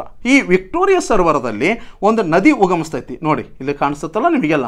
ಒಂದು ನದಿ ಉಗಮಿಸಿ ಅದೇನು ಮಾಡುತ್ತೆ ಅಂದರೆ ಉತ್ತರಾಭಿಮುಖವಾಗಿ ಹರಿಯುತ್ತಾ ಹಾಗಾದ್ರೆ ಯಾವ ಸಮುದ್ರ ಸೇರುತ್ತೆ ಅಂದರೆ ಮೆಡಿಟರೇನಿಯನ್ ಸಮುದ್ರ. ಆ ನದಿ ಯಾವುದಂತ ಕೇಳಿದ್ರೆ ನೈಲ್ ನದಿ. ಯಾವ ನದಿ? ನೈಲ್ ನದಿ. ಹಾಗಾದ್ರೆ ನೈಲ್ ನದಿ ಎಲ್ಲಿ ಉಗಮಿಸ್ತಂತ ಕೇಳಿದ್ರೆ ವಿಕ್ಟೋರಿಯಾ ಸರ್ವರದಲ್ಲಿ. ವಿಕ್ಟೋರಿಯಾ ಸರ್ವರದಲ್ಲಿ ನೈಲ್ ನದಿ ಉಗಮಿಸಿ ಉತ್ತರಾಭಿಮುಖವಾಗಿ ಹರಿಯುತ್ತಾ ಇದು ಮೆಡಿಟರೇನಿಯನ್ ಸಮುದ್ರ ಸೇರುತ್ತೆ. ಹಾಗಾದ್ರೆ ಮತ್ತೊಂದು ಪ್ರಶ್ನೆ, ಈ ನೈಲ್ ನದಿಯ 2 ಮೂಲ ನದಿಗಳು ಯಾವ ಅಂತ ಕೇಳ್ತಾರೆ. ನೈಲ್ ನದಿ 2 ಮೂಲ ನದಿಗಳು ಯಾವ ಅಂದ್ರೆ ಒಂದು ಬ್ಲೂ ನೈಲ್, ಇನ್ನೊಂದು ವೈಟ್ ನೈಲ್. ಒಂದು ಯಾವುದು? ಬ್ಲೂ ನೈಲ್, ಇನ್ನೊಂದು ವೈಟ್ ನೈಲ್. ಹಾಗಾದ್ರೆ ಬ್ಲೂ ನೈಲ್ ಮತ್ತು ವೈಟ್ ನೈಲ್ ಯಾವ ನದಿಯ ಮೂಲ ನದಿ ಆಗೈತೆ ಅಂತ ಕೇಳಿದ್ರೆ ನೈಲ್ ನದಿಯ. ಹಾಗಾದ್ರೆ ಮೂಲ ನದಿಗಳು ಬ್ಲೂ ನೈಲ್ ಮತ್ತು ವೈಟ್ ನೈಲ್. ಮತ್ತೊಂದು ಕೇಳ್ತಾನೆ, ಈ ಬ್ಲೂ ನೈಲ್ ಮತ್ತು ವೈಟ್ ನೈಲು ಹಾಗಾದ್ರೆ ಎಲ್ಲಿ ಸಂಧಿಸ್ತವೆ ಅಂತ ಕೇಳಿದ್ರೆ ಇದು ಒಂದು ಸುಡಾನ್ ದೇಶ ಬರುತ್ತಾ. ಆ ಸುಡಾನ್ ದೇಶದಲ್ಲಿ ಯಾವ ಪ್ರದೇಶದಲ್ಲಿ ಸೇರುತ್ತೆ ಒಂದು ಸಂಧಿಸ್ತವೆ ಅಂತ ಕೇಳಿದ್ರೆ ಸುಡಾನ್ ದೇಶದ ಖಾರ್ಟಮ್ ಬರೆದಿದೆ ನೋಡಿ. ಸುಡಾನ್ ದೇಶದ ಖಾರ್ಟಮ್ ಎಂಬ ಪ್ಲೇಸಿನಲ್ಲಿ ಒಂದು ಬ್ಲೂ ನೈಲ್ ಮತ್ತು ವೈಟ್ ನೈಲ್ಗಳು ಎರಡೂ ಸಂಧಿಸುತ್ತದೆ. ಇದು ಸುಡಾನ್ ದೇಶದ ಖಾರ್ಟಮ್. ಅದರಂತೆ ಈ ನೈಲ್ ನದಿ ಉತ್ತರಾಭಿಮುಖವಾಗಿ ಹರಿದು ಮೆಡಿಟರೇನಿಯನ್ ಸಮುದ್ರ ಸೇರೋದಕ್ಕಿಂತ ಮುಂಚಿತವಾಗಿ ಅಲ್ಲಿ ಒಂದು ಈಜಿಪ್ಟಿನಲ್ಲಿ ಏನು ಮಾಡ್ಯಾರಪ್ಪ ಅಂತ ಕೇಳಿದ್ರೆ ಈಜಿಪ್ಟಿನಲ್ಲಿ ಆ ನೈಲ್ ನದಿಗೆ ಒಂದು ಡ್ಯಾಮನ್ನು ನಿರ್ಮಿಸ್ಯಾರ. ಯಾವ ಡ್ಯಾಮ್ ಅಂತ ಕೇಳಿದ್ರೆ ಅಸ್ವಾನ್ ಡ್ಯಾಮು. ಯಾವ ಡ್ಯಾಮು? ಅಸ್ವಾನ್ ಡ್ಯಾಮ್. ಹಾಗಾದರೆ ಅಸ್ವಾನ್ ಡ್ಯಾಮನ್ನು ಪ್ರಪಂಚದಲ್ಲಿ ಯಾವ ನದಿಗೆ ಸೃಷ್ಟಿಯಾಗೈತೆ ಅಂತ ಕೇಳಿದ್ರೆ ನೈಲ್ ನದಿಗೆ. ಅಸ್ವಾನ್ ಡ್ಯಾಮು ಹಾಗಾದ್ರೆ ಪ್ರಪಂಚದಲ್ಲಿ ಯಾವ ದೇಶದಲ್ಲಿ ಐತೆ ಅಂತ ಕೇಳಿದ್ರೆ ಈಜಿಪ್ಟ್ ದೇಶದಲ್ಲಿ. ಹಾಗಾದರೆ ನೆಕ್ಸ್ಟ್ ನೈಜರ್ ನದಿ ಅಂತಿದೆ. ನೈಜರ್ ನದಿ ಸಹಿತ ನೈಜರ್ ದೇಶದಲ್ಲಿ ಉಗಮಿಸಿ ಅದು ಪಶ್ಚಿಮಾಭಿಮುಖವಾಗಿ ಹರಿದು ಅಟ್ಲಾಂಟಿಕ್ ಸಾಗರ ಸೇರುತ್ತದೆ. ಯಾವ ಸಾಗರ? ಅಟ್ಲಾಂಟಿಕ್ ಸಾಗರ ಸೇರುತ್ತದೆ. ಮತ್ತೊಂದು ನಿಮಗೆ ವಿಶೇಷವಾಗಿ ಏನಪ್ಪ ಅಂದರೆ ಈ ಆಫ್ರಿಕಾ ಖಂಡದಲ್ಲಿ ಇಡೀ ಪ್ರಪಂಚದಲ್ಲಿ ಅತಿ ದೊಡ್ಡ ಮರುಭೂಮಿ ಕಾಣಿಸುತ್ತಾ. ಹಾಗಾದ್ರೆ ಪ್ರಪಂಚದ ಅತಿ ದೊಡ್ಡ ಮರುಭೂಮಿ ಯಾವುದಂತ ಕೇಳಿದ್ರೆ ಕೇಳಿದರೆ ಸಹಾರಾ ಮರುಭೂಮಿ. ಹಾಗಾದರೆ ಸಹಾರಾ ಮರುಭೂಮಿ ಇಡೀ ಪ್ರಪಂಚದಲ್ಲಿ ಅತಿ ವಿಸ್ತೀರ್ಣ ಹೊಂದಿರುವಂಥ ಮರುಭೂಮಿ ಇಲ್ಲಿ ಈ ಭಾಗದಲ್ಲಿ ಕಂಡು ಬರುತ್ತದೆ. ಹಾಗಾದರೆ ಅಂಥ ಮರುಭೂಮಿ ಯಾವುದಂದರೆ ಸಹಾರಾ ಮರುಭೂಮಿ. ಪ್ರಪಂಚದಲ್ಲಿ ಸಹಾರಾ ಮರುಭೂಮಿ ಎಷ್ಟು ದೇಶಗಳ ನಡುವೆ ಐತೆ ಅಂತ ಕೇಳಿದ್ರೆ 11 ದೇಶಗಳ ನಡುವೆ ಹಂಚಿಕೆ ಆಗಿದೆ. ಎಷ್ಟು ದೇಶಗಳು? 11 ದೇಶಗಳ ನಡುವೆ ಹಂಚಿಕೆ ಆಗಿರುವಂಥ ಪ್ರಪಂಚದ ಅತಿ ದೊಡ್ಡ ಮರುಭೂಮಿ ಯಾವುದು ಅಂತ ಕೇಳಿದ್ರೆ ಸಹಾರಾ ಮರುಭೂಮಿ. ಅಂದರೆ ಇದು ಪಶ್ಚಿಮ ಸಹಾರಾ ಆಗಿರ್ಬೋದು, ಅದರ ನಂತರ ಟ್ಯುನಿಸಿಯಾ ಆಗಿರ್ಬೋದು, ಮಾರೊಕೊ ಆಗಿರ್ಬೋದು, Mali, Mauritania, Chad, Niger, Algeria, Egypt, Libya, Sudan ಇಂಥ ಒಂದು ದೇಶಗಳ ಮಧ್ಯದಲ್ಲಿ ಪ್ರಪಂಚದಲ್ಲಿ ಅತಿ ದೊಡ್ಡ ಮರುಭೂಮಿ 11 ದೇಶಗಳ ಮಧ್ಯದಲ್ಲಿ ಹಂಚಿಕೆ ಆಗಿರುವುದು ಒಂದು ಯಾವುದಂತ ಕೇಳಿದ್ರೆ ಅದು ಸಹಾರಾ ಮರುಭೂಮಿ. ಹಾಗಾದ್ರೆ ಮತ್ತೊಂದು ಕೇಳ್ತಾನೆ, ಏನಪ್ಪ ಅಂದರೆ ಈ ಭಾಗದಲ್ಲಿ ವಿಶೇಷವಾಗಿ ಈ ವೆರಿ ಇಂಪಾರ್ಟೆಂಟು, ಇದನ್ನು ಬಹಳ ಸಲ ಒಂದು IS ಕೇಳ್ಕೊಂಡಿದ್ದಾನೆ. ಏನಂದರೆ ಈ ಭಾಗದಲ್ಲಿ ನಾವು ಏನಪ್ಪ ಆಫ್ರಿಕಾ ಖಂಡದ ಯಾವ ದಿಕ್ಕಾಗತ್ತೆ ನೋಡಿ, ಇದು ಆಫ್ರಿಕಾ ಖಂಡದ ಯಾವ ದಿಕ್ಕು? ವಾಯು ದಿಕ್ಕು. ಆಫ್ರಿಕಾ ಖಂಡದ ವಾಯು ದಿಕ್ಕಿನಲ್ಲಿ ಒಂದು ಪರ್ವತ ಶ್ರೇಣಿ ಕಾಣಿಸುತ್ತೆ. ಯಾವ ಪರ್ವತ ಅಂತ ಕೇಳಿದ್ರೆ ಅಟ್ಲಸ್ ಪರ್ವತ. ಅಟ್ಲಸ್ ಪರ್ವತ. ಓಕೆ, 2021ರಲ್ಲಿ ಯಾರಾದರೂ IS ಎಕ್ಸಾಮ್ ಬರೆದಿದ್ರೆ ಈ ಪ್ರಶ್ನೆ ಚೆಕ್ ಮಾಡಿಕೊಳ್ಳಿ. ಓಕೆ, ಅಟ್ಲಸ್ ಪರ್ವತ ಹಾಗಾದ್ರೆ ಎಲ್ಲಿ ಬರುತ್ತೆ ಅಂದರೆ ಆಫ್ರಿಕಾ ಖಂಡದ ವಾಯು ದಿಕ್ಕಿನಲ್ಲಿ. ಆಫ್ರಿಕಾ ಖಂಡದ ವಾಯು ದಿಕ್ಕಿನಲ್ಲಿ ಅಟ್ಲಸ್ ಪರ್ವತ ಇದೆ. ಯಾವ ಯಾವ ದೇಶಗಳ ಮಧ್ಯದಲ್ಲಿ ಐತೆ ಅಂತ ಕೇಳಿದ್ರೆ ಮಾರೊಕೊ, ಟ್ಯುನಿಸಿಯಾ, ಅಲ್ಜೇರಿಯಾ. ಮಾರೊಕೊ, ಟ್ಯುನಿಸಿಯಾ, ಅಲ್ಜೇರಿಯಾ ದೇಶಗಳ ಮಧ್ಯದಲ್ಲಿ ಯಾವ ಪರ್ವತ ಕಾಣಿಸುತ್ತೆ ಅಂದರೆ ಅಟ್ಲಸ್ ಪರ್ವತ. ಅಟ್ಲಸ್ ಪರ್ವತ ಆಫ್ರಿಕಾ ಖಂಡದ ಯಾವ ದಿಕ್ಕಿನಲ್ಲಿ ಐತೆ ಅಂತ ಕೇಳಿದರೆ ವಾಯು ದಿಕ್ಕಿನಲ್ಲಿ. ಮತ್ತೊಂದು ಪ್ರಶ್ನೆ ಮಾಡ್ತಾನೆ, ಈ ಅಟ್ಲಸ್ ಪರ್ವತದಲ್ಲಿ ಅತಿ ಎತ್ತರವಾದ ಶಿಖರ ಇಲ್ಲೈತಿ. ನಿಮ್ಮ ಅಟ್ಲಸ್ ಇದ್ರೆ ಚೆಕ್ ಮಾಡಿಕೊಳ್ಳಿ. ಹಾಗಾದರೆ ಅಟ್ಲಸ್ ಪರ್ವತದ ಅತಿ ಎತ್ತರವಾದ ಶಿಖರ ಮೌಂಟ್ ತೌಬುಕಲ್. ಮೌಂಟ್ ತೌಬುಕಲ್. ಮೌಂಟ್ ತೌಬುಕಲ್. ಹಾಗಾದರೆ ಅಟ್ಲಸ್ ಪರ್ವತದ ಅತಿ ಎತ್ತರವಾದ ಶಿಖರ ಮೌಂಟ್ ತೌಬುಕಲ್. ಎತ್ತರ ಎಷ್ಟೈತೆ ಅಂತ ಕೇಳಿದರೆ 4165 ಮೀಟರ್. 4165 ಮೀಟರ್ ಮೌಂಟ್ ತೌಬುಕಲ್ ಎತ್ತರವಾಗಿದೆ. ಹಾಗಾದರೆ ಯಾವ ಪರ್ವತ ಶ್ರೇಣಿಯಲ್ಲಿ ಐತೆ ಅಂದರೆ ಅಟ್ಲಸ್ ಪರ್ವತದಲ್ಲಿ. ಹಾಗಾದರೆ ಇದು ಅಟ್ಲಸ್ ಪರ್ವತ ಆಫ್ರಿಕಾ ಯಾವ ದಿಕ್ಕಿನಲ್ಲಿ ಐತೆ ಅಂತ ಕೇಳಿದರೆ ವಾಯುವ್ಯ ದಿಕ್ಕಿನಲ್ಲಿ. ಓಕೆ ಸ್ನೇಹಿತರೆ, ಏನೇ ಪ್ರಶ್ನೆಗಳು ಕೇಳಿದರೆ ಅದರ ಬಗ್ಗೆ ಆಫ್ರಿಕಾ ಖಂಡದ ಬಗ್ಗೆ ನಾನು ನೆಕ್ಸ್ಟ್ ಮತ್ತೆ ವಿಸ್ತೀರ್ಣವಾಗಿ ಹೇಳ್ತೀನಿ. ಆಫ್ರಿಕಾ ಖಂಡ ಹೆಂಗಿದೆ, ಹಾಗಾದ್ರೆ ಅದನ್ನು ಕಗ್ಗತ್ತಿನ ಖಂಡ ಅಂತ ಯಾಕೆ ಕರೀತಾರ? ಓಕೆ, ಹಾಗಾದ್ರೆ ಪರ್ವತ ಶ್ರೇಣಿಗಳಾಗಿ ಯಾವುದವು, ಎತ್ತರವಾದ ಪರ್ವತ ಯಾವುದಿದೆ, ನೆಕ್ಸ್ಟ್ ಅಲ್ಲಿ ಕರಾವಳಿ ಗಡಿಗಳಿಗೆ ಏನೇನು ಹೆಸರಿಂದ ಕರೀತಾರಂತ ನೆಕ್ಸ್ಟ್ ಕ್ಲಾಸ್ನಾಗ ಹೇಳೋಣ. ಇವತ್ತು ಇಷ್ಟು ಸಾಕು ನಮಗಿರುವಂಥ ಒಂದು ಪ್ರಶ್ನೆಗೆ ಮಾಹಿತಿ. ಓಕೆ, ನೆಕ್ಸ್ಟ್ ಬಂದುಬಿಡಿ.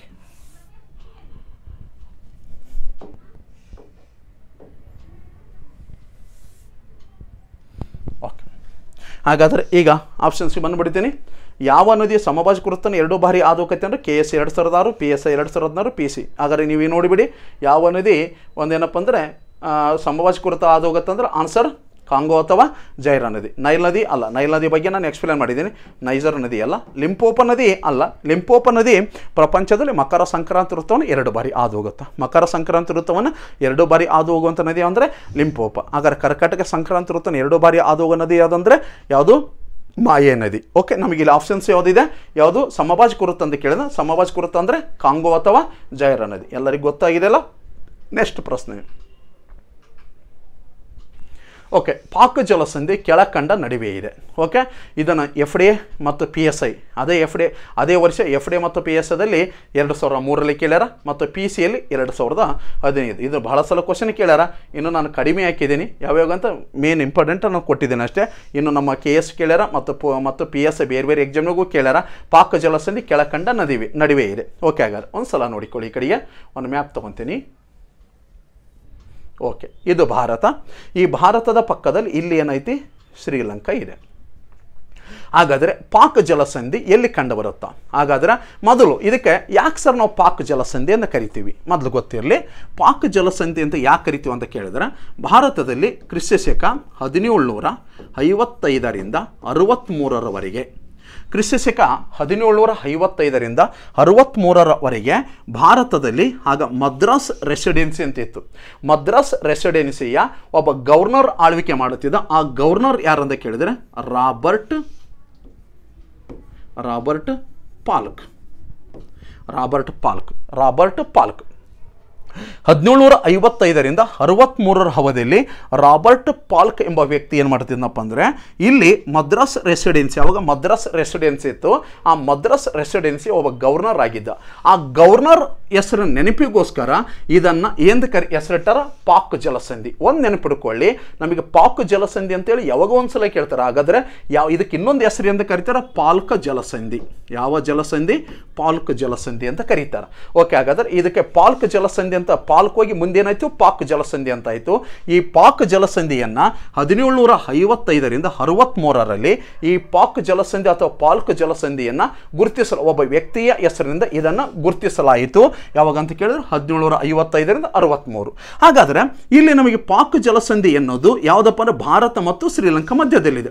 ಇಲ್ಲಿ ಕಂಡು ಬರುತ್ತಾ ಯಾವುದಂದ್ರೆ ಪಾಲ್ಕ್ ಜಲಸಂಧಿ. ಹಾಗಾದ್ರೆ ನಮಗೆ ಫಸ್ಟ್ ನಮಗೆ ಗೊತ್ತಿರಬೇಕು, ಸರ್ ಜಲಸಂಧಿ ಅಂದ್ರೆ ಏನು?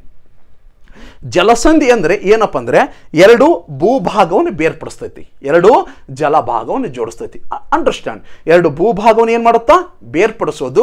ಎರಡು ಜಲಭಾಗವನ್ನು ಜೋಡಿಸೋದಕ್ಕೆ ಜಲಸಂಧಿ ಅಂತ ಕರೀತಾರೆ. ಪ್ರಪಂಚದಲ್ಲಿ ಅನೇಕವಾದ ಜಲಸಂಧಿಗಳಿವೆ, ಅದನ್ನು ಹೇಳ್ತೇನೆ ಅಂತ ಇದ್ರ ಬಗ್ಗೆ ಸ್ವಲ್ಪ ತಿಳ್ಕೊಳ್ಳಿ.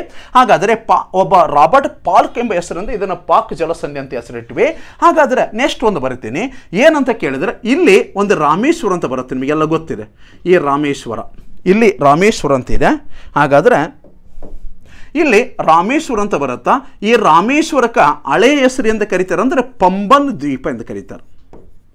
ಪಂಬನ್ ದ್ವೀಪ ಅಂದ್ರೆ ಬೇರೆ ಅಲ್ಲ, ರಾಮೇಶ್ವರ ದ್ವೀಪ ಅಂದ್ರೆ ಬೇರೆ ಅಲ್ಲ. ಹಾಗಾದ್ರೆ ಈ ಪಂಬನ್ ದ್ವೀಪ ಅಂದ್ರೆ ಈ ಪಂಬನ್ ದ್ವೀಪದ ಪಕ್ಕದಲ್ಲಿ ಏನು ಕಾಣಿಸುತ್ತೆ ಅಂತ ಕೇಳಿದ್ರೆ ಇಲ್ಲಿ ಒಂದು ಸೇತುವೆ ಕಾಣಿಸುತ್ತಾ. ಈ ಪಂಬನ್ ದ್ವೀಪ ಅಂದ್ರೆ ರಾಮೇಶ್ವರ ದ್ವೀಪದಿಂದ ಏನು ಕಾಣಿಸುತ್ತೆ? ಒಂದು ಏನೋ ಸೇತುವೆ ಕಾಣಿಸುತ್ತಾ. ಆ ಸೇತುವೆ ಯಾವುದನ್ನು ಕೇಳಿದ್ರೆ ರಾಮ ಸೇತುವೆ. ಯಾವ ಸೇತುವೆ? ರಾಮ ಸೇತುವೆ. ಅಥವಾ ಮತ್ತೊಂದು ಹೆಸರಿಂದ ಕರೀತಾರೆ, ಯಾವುದು? ಆಡಮ್ ಸೇತುವೆ. ಯಾವ ಸೇತುವೆ? ಆಡಮ್ ಸೇತುವೆ. ಆಗ ರಾಮ ಸೇತುವೆ ಅಥವಾ ಆಡಮ್ ಸೇತುವೆ. ಹಾಗಾದ್ರೆ ಇದು ಏನು ಮಾಡ್ತಾರೆ ಅಂದ್ರೆ ರಾಮೇಶ್ವರದಿಂದ ಹಾಗಾದ್ರೆ ನಂತರ ಎಲ್ಲಿವರೆಗೆ ಬರುತ್ತೆ ಅಂದ್ರೆ ಇದು ಒಂದು ಮನ್ನರ್ ಕಾರಿವರೆಗೆ ಬರುತ್ತೆ. ಎಲ್ಲಿವರೆಗೆ? ಮನ್ನರ್ ಕಾರಿ. ಹಾಗಾದ್ರೆ ಮನ್ನರ್ ಕಾರಿ ಎಂಬುದು ಶ್ರೀಲಂಕಾದಲ್ಲಿದೆ. ಹಾಗಾದ್ರೆ ಆಡಮ್ ಅಥವಾ ಪಂಬನ್ ದ್ವೀಪ ಎಂಬುದು ಭಾರತದ ತಮಿಳುನಾಡಿನ ರಾಮೇಶ್ವರ ಪಕ್ಕದಲ್ಲಿದೆ. ಆ ರಾಮೇಶ್ವರ ದ್ವೀಪಕ್ಕೆ ಹಳೆಯ ಹೆಸರೇನು? ಪಂಬನ್ ದ್ವೀಪ ಅಂತ ಕರೀತಿದ್ರು. ಪಂಬನ್ ದ್ವೀಪ ಅಂದ್ರೆ ಬೇರೆ ಅಲ್ಲ, ರಾಮೇಶ್ವರ ಅಂದ್ರೆ ಬೇರೆ ಅಲ್ಲ. ಈ ರಾಮೇಶ್ವರದಿಂದ ಹಿಡಿದು ಏನು ಕಾಣಿಸುತ್ತೆ ಅಂದ್ರೆ ರಾಮ ಸೇತುವೆ ಕಾಣುತ್ತೆ. ಈ ರಾಮ ಸೇತುವೆ ಏನು ಕಾಣಿಸುತ್ತೆ ಅಂದ್ರೆ ಈ ರಾಮ ಸೇತುವೆ ನಮಗೆ ಕಂಡು ಬರೋದು ಎಲ್ಲಿಂದ ಎಲ್ಲಿವರೆಗೆ ಕಾಣುತ್ತೆ? ಈ ರಾಮ ಸೇತುವೆ ಅಂತ ಕೇಳಿದ್ರೆ ಈ ರಾಮ ಸೇತುವೆ ಕಂಡು ಬರೋದು ಒಂದು ವಿಶೇಷವಾಗಿ ಏನಪ್ಪ ರಾಮೇಶ್ವರದಿಂದ ಹಾಗಾದ್ರೆ ನಂತರ ಏನಪ್ಪ ಅಂದ್ರೆ ಶ್ರೀಲಂಕಾದ ಮನ್ನರ್ ದ್ವೀಪದವರೆಗೆ ಕಂಡು ಬರುತ್ತದೆ. ಓಕೆ ಸ್ನೇಹಿತರೆ, ಹಾಗಾದ್ರೆ ನೆಕ್ಸ್ಟ್ ಬರೋಣ. ಏನು ಕೇಳೋಣಪ್ಪ ಅಂದ್ರೆ ಇಲ್ಲಿ ಒಂದು ವಿಶೇಷವಾಗಿ ಬರುತ್ತೇನೆ. ಏನು ಕೇಳುತ್ತಂದ್ರೆ ಈ ಒಂದು ಪಂಬನ್ ದ್ವೀಪ ಆಯಿತು. ಹಾಗಾದ್ರೆ ಈ ರಾಮ ಸೇತುವೆ ಐತಲ್ಲ, ಈ ರಾಮ ಸೇತುವೆಯನ್ನು ಅಧ್ಯಯನ ಮಾಡೋಕ್ಕೋಸ್ಕರ ಒಂದು ಆಯೋಗ ರಚನೆ ಮಾಡಿದರು ಕ್ರಿಸ್ತಶಕ 2006ರಲ್ಲಿ. ರಾಮ ಸೇತುವೆಯನ್ನು ಅಧ್ಯಯನ ಮಾಡೋಕ್ಕೋಸ್ಕರ 2006ರಲ್ಲಿ ಯಾವ ಆಯೋಗ ರಚನೆ ಮಾಡಿದ್ರು ಅಂತ ಕೇಳಿದ್ರೆ ಯಾವ ಆಯೋಗ? ಪಚೋರಿ ಆಯೋಗ. ಯಾವ ಆಯೋಗ? ಪಚೋರಿ ಆಯೋಗ. ಹಾಗಾದರೆ ಪಚೋರಿ ಆಯೋಗವನ್ನು ಎಷ್ಟರಲ್ಲಿ ರಚನೆ ಮಾಡಿದ್ರು ಅಂತ ಕೇಳಿದ್ರೆ 2006ರಲ್ಲಿ. ಈ ಪಚೋರಿ ಆಯೋಗವನ್ನು ಯಾಕೆ ರಚನೆ ಮಾಡ್ತಾರೆ ಅಂದರೆ ಈ ಒಂದು ರಾಮ ಸೇತುವೆ ಇದೆಯೋ ಇಲ್ಲ ಎಂಬುದರ ಬಗ್ಗೆ ಅಧ್ಯಯನ ಮಾಡೋಕ್ಕೋಸ್ಕರ ನಮ್ಮ ಭಾರತದ ಪ್ರಧಾನಿಯಾದಂಥ ಮನಮೋಹನ್ ಸಿಂಗ್ ರವರ ನೇತೃತ್ವದಲ್ಲಿ ಒಂದು ಕಮಿಟಿ ರಚನೆ ಮಾಡಿದರು. ಅದು ಯಾವುದು? ರಾಜೇಂದ್ರ ಪಚೋರಿ ನೇತೃತ್ವದಲ್ಲಿ ಪಚೋರಿ ಆಯೋಗ. ಈ ಪಚೋರಿ ಆಯೋಗ ತನ್ನ ವರದಿ ಕೊಡುತ್ತಾ ಇಲ್ಲಿ ರಾಮ ಸೇತುವೆ ಇದೆ ಅಂತೇಳಿ. ಹಾಗಾದರೆ ಈ ರಾಮ ಸೇತುವೆ ನಮಗೆ ಪ್ರಶ್ನೆ ಕೇಳಿದ್ರೆ ರಾಮ ಸೇತುವೆ ಅಧ್ಯಯನ ಮಾಡೋಕ್ಕೋಸ್ಕರ ರಚನೆಯಾದಂಥ ಒಂದು ಸಮಿತಿ ಯಾವುದನ್ನು ಕೇಳಿದ್ರೆ ಪಚೋರಿ ಆಯೋಗ. ಇವರಿಗೆ ನೋಬೆಲ್ ಪ್ರೈಸ್ ಸಹಿತ ಸಿಕ್ಕಿದೆ ಪಚೋರಿ ಅವರಿಗೆ. ಓಕೆ ಸ್ನೇಹಿತರೆ, ಹಾಗಾದರೆ ನೆಕ್ಸ್ಟ್ ಬರೋಣ. ಇಲ್ಲಿ ನಮಗೆ ಪ್ರಶ್ನೆಯನ್ನು ಅಂಡರ್ಸ್ಟ್ಯಾಂಡ್ ಆಯಿತು. ಭಾರತ ಮತ್ತು ಶ್ರೀಲಂಕಾ ಮಧ್ಯದಲ್ಲಿರುವಂಥ ಒಂದು ಯಾವುದಪ್ಪ ಅಂದರೆ ಜಲಸಂಧಿ ಯಾವುದಂದರೆ ಪಾಕ್ ಜಲಸಂಧಿ ಅಥವಾ ಪಾಲ್ಕ ಜಲಸಂಧಿ. ಓಕೆ, ಅತಿ ಹೆಚ್ಚಾಗಿ ನಮಗೆ ಪಾಲ್ಕ್ ಅಂತಲೇ ಕೇಳ್ತಾರೆ. ಪಾಲ್ಕ್ ಅಂದು ಕೂಡ ಕನ್ಫ್ಯೂಸ್ ಮಾಡ್ಕೊಬೇಡಿ. ಪಾಲ್ಕ್ ಅಂದ್ರೆ ಬೇರೆ ಅಲ್ಲ, ಪಾಕ್ ಅಂದ್ರೆ ನಾವು ಬೇಕಾದ್ರೆ ನಿಮ್ಮ ಸ್ಪರ್ಧಾತ್ಮಕ ಪರೀಕ್ಷೆಯಲ್ಲಿ ಪ್ರಶ್ನೆ ಪೇಪರ್ ಓಪನ್ ಮಾಡಿಕೊಳ್ಳಿ. ಇದಕ್ಕೆ ಪಾಕ್ ಅಂತ ಬಹಳ ಸಲ ಕೇಳಿಲ್ಲ, ಪಾಲ್ಕ್ ಅಂತ. ಪಾಲ್ಕ್ ಎಂಬುದು ಒಬ್ಬ ವ್ಯಕ್ತಿ ಹೆಸರು. ಅವನು ಯಾರು ಅಂತ ಕೇಳಿದ್ರೆ ಒಂದು ಮದ್ರಾಸ್ ರೆಸಿಡೆನ್ಸಿಲಿ ಇದ್ದಂಥ ಒಬ್ಬ ಗವರ್ನರ್. ಆ ವ್ಯಕ್ತಿ ಹೆಸರಿನಿಂದ ಇದನ್ನು ಪಾಲ್ಕ್ ಎಂದು ಕರೆಯುತ್ತಾನೆ. ಓಕೆ, ಅದರಂತೆ ನೆಕ್ಸ್ಟ್ ನಂಬರ್ ಪಂಬನ್ ದ್ವೀಪ ಅಂತೇಳಿ ಯಾವ ದ್ವೀಪ ಕರೀತಾರೆ? ರಾಮೇಶ್ವರ ದ್ವೀಪ. ಓಕೆ, ಹಾಗಾದ್ರೆ ಈ ಪಂಬನ್ ದ್ವೀಪ, ಭಾರತದಲ್ಲಿ ಪಂಬನ್ ದ್ವೀಪದಿಂದ ಈ ರಾಮ ಸೇತುವೆ ಎಲ್ಲಿವರೆಗೆ ಸಂಪರ್ಕಿಸ್ತೈತೆ ಅಂತ ಕೇಳಿದ್ರೆ ಎಲ್ಲಿವರೆಗೆ ಸಂಪರ್ಕಿಸ್ತದೆ? ಶ್ರೀಲಂಕಾದ ಮನ್ನರ್ ಕಾರ್ಯವರೆಗೆ ಸಂಪರ್ಕಿಸ್ತದೆ. ಓಕೆ, ಹಾಗಾದ್ರೆ ಮತ್ತೊಂದು ಬರ್ತೀನಿ ಈಗ. ಇನ್ನು ವಿಶೇಷವಾಗಿ ಬರೋಣ. ಇಲ್ಲಿ ಜಲಸಂಧಿ ಎಂದರೆ ಏನು? ಓಕೆ, ನಿಮಗೆಲ್ಲ ಗೊತ್ತಾಯಿತು ಜಲಸಂಧಿ ಎಂದರೆ ಏನು. ಓಕೆ, ಇಲ್ಲಿ ಬರ್ತೀನಿ ಈಗ. ಜಲಸಂಧಿ ಎಂದರೆ ಏನಂದರೆ ಎರಡು ಭೂಭಾಗನ ಏನು ಮಾಡುತ್ತಾ? ಬೇರ್ಪಡಿಸ್ತೈತಿ. ಎರಡು ಜಲಭಾಗವನ್ನು ಜೋಡಿಸೋದಕ್ಕೆ ಜಲಸಂಧಿ ಅಂತ ಕರೀತಾರೆ. ಪ್ರಪಂಚದಲ್ಲಿ ಒಂದು ಸ್ವಲ್ಪ ಪ್ರಮುಖವಾದ ಜಲಸಂಧಿ ಒಂದು 7-8 ಬರಿತೀನಿ. ಆದರೆ ಇನ್ನು ಪ್ರಪಂಚದಲ್ಲಿ ಬಹಳ ಜಲಸಂಧಿ ಅದಾವೆ, ನಾನು ಇಂಪಾರ್ಟೆಂಟಾಗಿ ಕೊಡ್ತೀನಿ. ಒಂದು ಬರಿತೀನಿ. ಯಾವ ಜಲಸಂಧಿ ಅಂತ ಕೇಳಿದ್ರೆ ಮ್ಯಾಗಲ್ಲನ್. ಯಾವ ಜಲಸಂಧಿ? ಮ್ಯಾಗಲ್ಲನ್ ಜಲಸಂಧಿ ಅಂತ ಇದೆ. ಹಾಗಾದರೆ ಮ್ಯಾಗಲ್ಲನ್ ಜಲಸಂಧಿ ಪ್ರಪಂಚದಲ್ಲಿ ಯಾವ ಎರಡು ಭೂಭಾಗನ ಬೇರ್ಪಡಿಸ್ತೈತೆ ಅಂತ ಕೇಳಿದ್ರೆ ಒಂದು ದಕ್ಷಿಣ ಅಮೆರಿಕ. ಯಾವ ಅಮೆರಿಕ? ದಕ್ಷಿಣ ಅಮೆರಿಕ. ಮತ್ತು ಏನಪ್ಪ ಅಂದರೆ ಅಂಟಾರ್ಟಿಕ್ ಖಂಡ. ಯಾವ ಖಂಡ? ಅಂಟಾರ್ಟಿಕಾ ಖಂಡ. ಓಕೆ, ದಕ್ಷಿಣ ಅಮೆರಿಕ ಮತ್ತು ಅಂಟಾರ್ಟಿಕ್ ಖಂಡವನ್ನು ಬೇರ್ಪಡಿಸುವ ಜಲಸಂಧಿ ಯಾವುದಂದ್ರೆ ಮ್ಯಾಗಲ್ಲನ್. ಹಾಗಾದರೆ ಇದು ಎರಡು ಜಲಭಾಗವನ್ನು ಜೋಡಿಸ್ತೈತಿ. ಯಾವ ಎರಡು ಜಲಭಾಗ ಅಂತ ಕೇಳಿದ್ರೆ ದಕ್ಷಿಣ ಅಟ್ಲಾಂಟಿಕ್ ಮತ್ತು ದಕ್ಷಿಣ ಪೆಸಿಫಿಕ್. ಇದು ನೆನಪಿಡ್ಕೊಂಬಿಡಿ. ಜಲಸಂಧಿ ಡೆಫಿನೇಷನ್ ಅಂಡರ್ಸ್ಟ್ಯಾಂಡ್? ಎರಡು ಜಲಭಾಗನ ಜೋಡಿಸ್ತೈತಿ, ಎರಡು ಭೂಭಾಗನ ಬೇರ್ಪಡಿಸ್ತೈತಿ. ಹಾಗಾದ್ರೆ ಮ್ಯಾಗಲ್ಲನ್ ಜಲಸಂಧಿ ಪ್ರಪಂಚದ ಒಂದು ವಿಶೇಷ. ಇದು ದಕ್ಷಿಣ ಅಮೆರಿಕ ಖಂಡ ಮತ್ತು ಅಂಟಾರ್ಟಿಕ್ ಖಂಡವನ್ನು ಬೇರ್ಪಡಿಸ್ತೈತಿ. ಆದರೆ ಎರಡು ಜಲಭಾಗನ ಜೋಡಿಸ್ತೈತಿ. ಒಂದು ದಕ್ಷಿಣ ಅಟ್ಲಾಂಟಿಕ್, ಇನ್ನೊಂದು ದಕ್ಷಿಣ ಪೆಸಿಫಿಕ್ ಸಾಗರ ಜೋಡಿಸುವ ಜಲಸಂಧಿ ಮ್ಯಾಗಲ್ಲನ್. ನೆಕ್ಸ್ಟ್ ಇನ್ನೊಂದು ಜಲಸಂಧಿ ಬರಿತೀನಿ. ಯಾವುದಂತ ಕೇಳಿದ್ರೆ ಡೇವಿಸ್ ಜಲಸಂಧಿ. ಇದು ಪ್ರಪಂಚದಲ್ಲಿ ಅತಿ ದೊಡ್ಡ ಜಲಸಂಧಿ. ಪ್ರಪಂಚದ ಅತಿ ದೊಡ್ಡದಾಗಿರುವಂಥ ಅಥವಾ ಪ್ರಪಂಚದಲ್ಲಿ ಅತಿ ವಿಶಾಲವಾದ ಜಲಸಂಧಿ ಯಾವುದಂತ ಕೇಳಿದ್ರೆ ಡೇವಿಸ್ ಜಲಸಂಧಿ ಯಾವ್ಯಾವುದನ್ನು ಬೇರ್ಪಡಿಸ್ತೈತೆ ಅಂತ ಕೇಳಿದ್ರೆ ಗ್ರೀನ್ಲ್ಯಾಂಡ್. ಯಾವುದು? ಗ್ರೀನ್ಲ್ಯಾಂಡ್ ಮತ್ತು ಬ್ಯಾಪಿನ್ ದ್ವೀಪ. ಯಾವ ದ್ವೀಪ? ಬ್ಯಾಪಿನ್ ದ್ವೀಪ. Okay, very important. ಪ್ರಪಂಚದ ಅತಿ ವಿಶಾಲವಾದ ಜಲಸಂಧಿ ಯಾವುದಂತ ಕೇಳಿದ್ರೆ ಯಾವುದು? ಡೇವಿಸ್ ಜಲಸಂಧಿ ಯಾವ್ಯಾವುದನ್ನು ಬೇರ್ಪಡಿಸ್ತೈತೆ ಅಂತ ಕೇಳಿದ್ರೆ ಗ್ರೀನ್ಲ್ಯಾಂಡು ಮತ್ತೊಂದು ಬ್ಯಾಪಿನ್ ದ್ವೀಪನ ಬೇರ್ಪಡಿಸಿದ್ರು ಡೇವಿಸ್ ಜಲಸಂಧಿ. ನೆಕ್ಸ್ಟು 3ನೇ ಬರ್ತೀನಿ. ಯಾವುದಂದ್ರೆ ಡೆನ್ಮಾರ್ಕ್ ಜಲಸಂಧಿ. ಬಹಳ ದೊಡ್ಡ ಜಲಸಂಧಿ, ಸ್ವಲ್ಪ ಹೇಳ್ತೀನಿ ನಾನು. ಡೆನ್ಮಾರ್ಕ್ ಜಲಸಂಧಿ ಯಾವುದನ್ನು ಬೇರ್ಪಡಿಸ್ತೈತೆ ಅಂತ ಕೇಳಿದ್ರೆ ಇದನ್ನು ಸಹಿತ ಗ್ರೀನ್ಲ್ಯಾಂಡ್. ಯಾವ ಲ್ಯಾಂಡ್? ಗ್ರೀನ್ಲ್ಯಾಂಡ್ ಮತ್ತು ಐಸ್ಲ್ಯಾಂಡ್. ಗ್ರೀನ್ಲ್ಯಾಂಡ್ ಮತ್ತು ಐಸ್ಲ್ಯಾಂಡನ್ನು ಬೇರ್ಪಡಿಸೋ ಜಲಸಂಧಿ ಯಾವುದನ್ನು ಕೇಳಿದ್ರೆ ಡೆನ್ಮಾರ್ಕ್ ಜಲಸಂಧಿ. ನೆಕ್ಸ್ಟ್ ಜಲಸಂಧಿ ಡೋಹರ. ಯಾವುದು? ಡೋಹರ ಜಲಸಂಧಿ. ಯಾವ ಜಲಸಂಧಿ? ಡೋಹರ ಜಲಸಂಧಿ ಯಾವ್ಯಾವುದನ್ನು ಬೇರ್ಪಡಿಸ್ತದೆ ಅಂತ ಕೇಳಿದ್ರೆ ಇಂಗ್ಲೆಂಡ್. ಯಾವುದು? ಇಂಗ್ಲೆಂಡ್ ಮತ್ತು ಫ್ರಾನ್ಸ್. ಬೇಕಾದ್ರೆ ಅಟ್ಲಾಸ್ ಹಿಡ್ಕೊಂಡು ಎಲ್ಲ ಚೆಕ್ ಮಾಡಿಕೊಳ್ಳಿ. ಇಂಗ್ಲೆಂಡ್ ಮತ್ತು ಫ್ರಾನ್ಸ್. ಹಾಗಾದರೆ ಯಾವ್ಯಾವ ಎರಡು ಜಲಭಾಗವನ್ನು ಜೋಡಿಸ್ತೈತೆ ಅಂದರೆ ಇಂಗ್ಲಿಷ್ ಕಾಲುವೆ ಮತ್ತು ಉತ್ತರ ಸಮುದ್ರ. ಯಾವ ಸಮುದ್ರ? ಉತ್ತರ ಸಮುದ್ರ. ಓಕೆ, ನೆನಪಿಡ್ಕೊಳ್ಳಿ. ಡೋಹರ್ ಜಲಸಂಧಿ ಇಂಗ್ಲೆಂಡ್ ಮತ್ತು ಫ್ರಾನ್ಸನ್ನು ಬೇರ್ಪಡಿಸ್ತೈತಿ, ಆದರೆ ಇಂಗ್ಲಿಷ್ ಕಾಲುವೆ ಮತ್ತು ಉತ್ತರ ಸಮುದ್ರವನ್ನು ಜೋಡಿಸುತ್ತದೆ. ನೆಕ್ಸ್ಟ್ ಬನ್ನಿ, ಜಿಬ್ರಲ್ಟರ್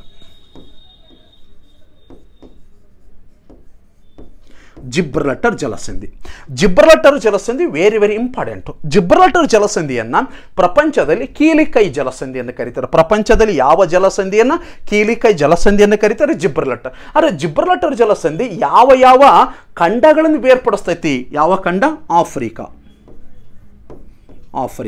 ಆಫ್ರಿಕಾದ ದೇಶ ಯಾವುದಂತ ಕೇಳ್ತಾನೆ. ಯಾವುದು?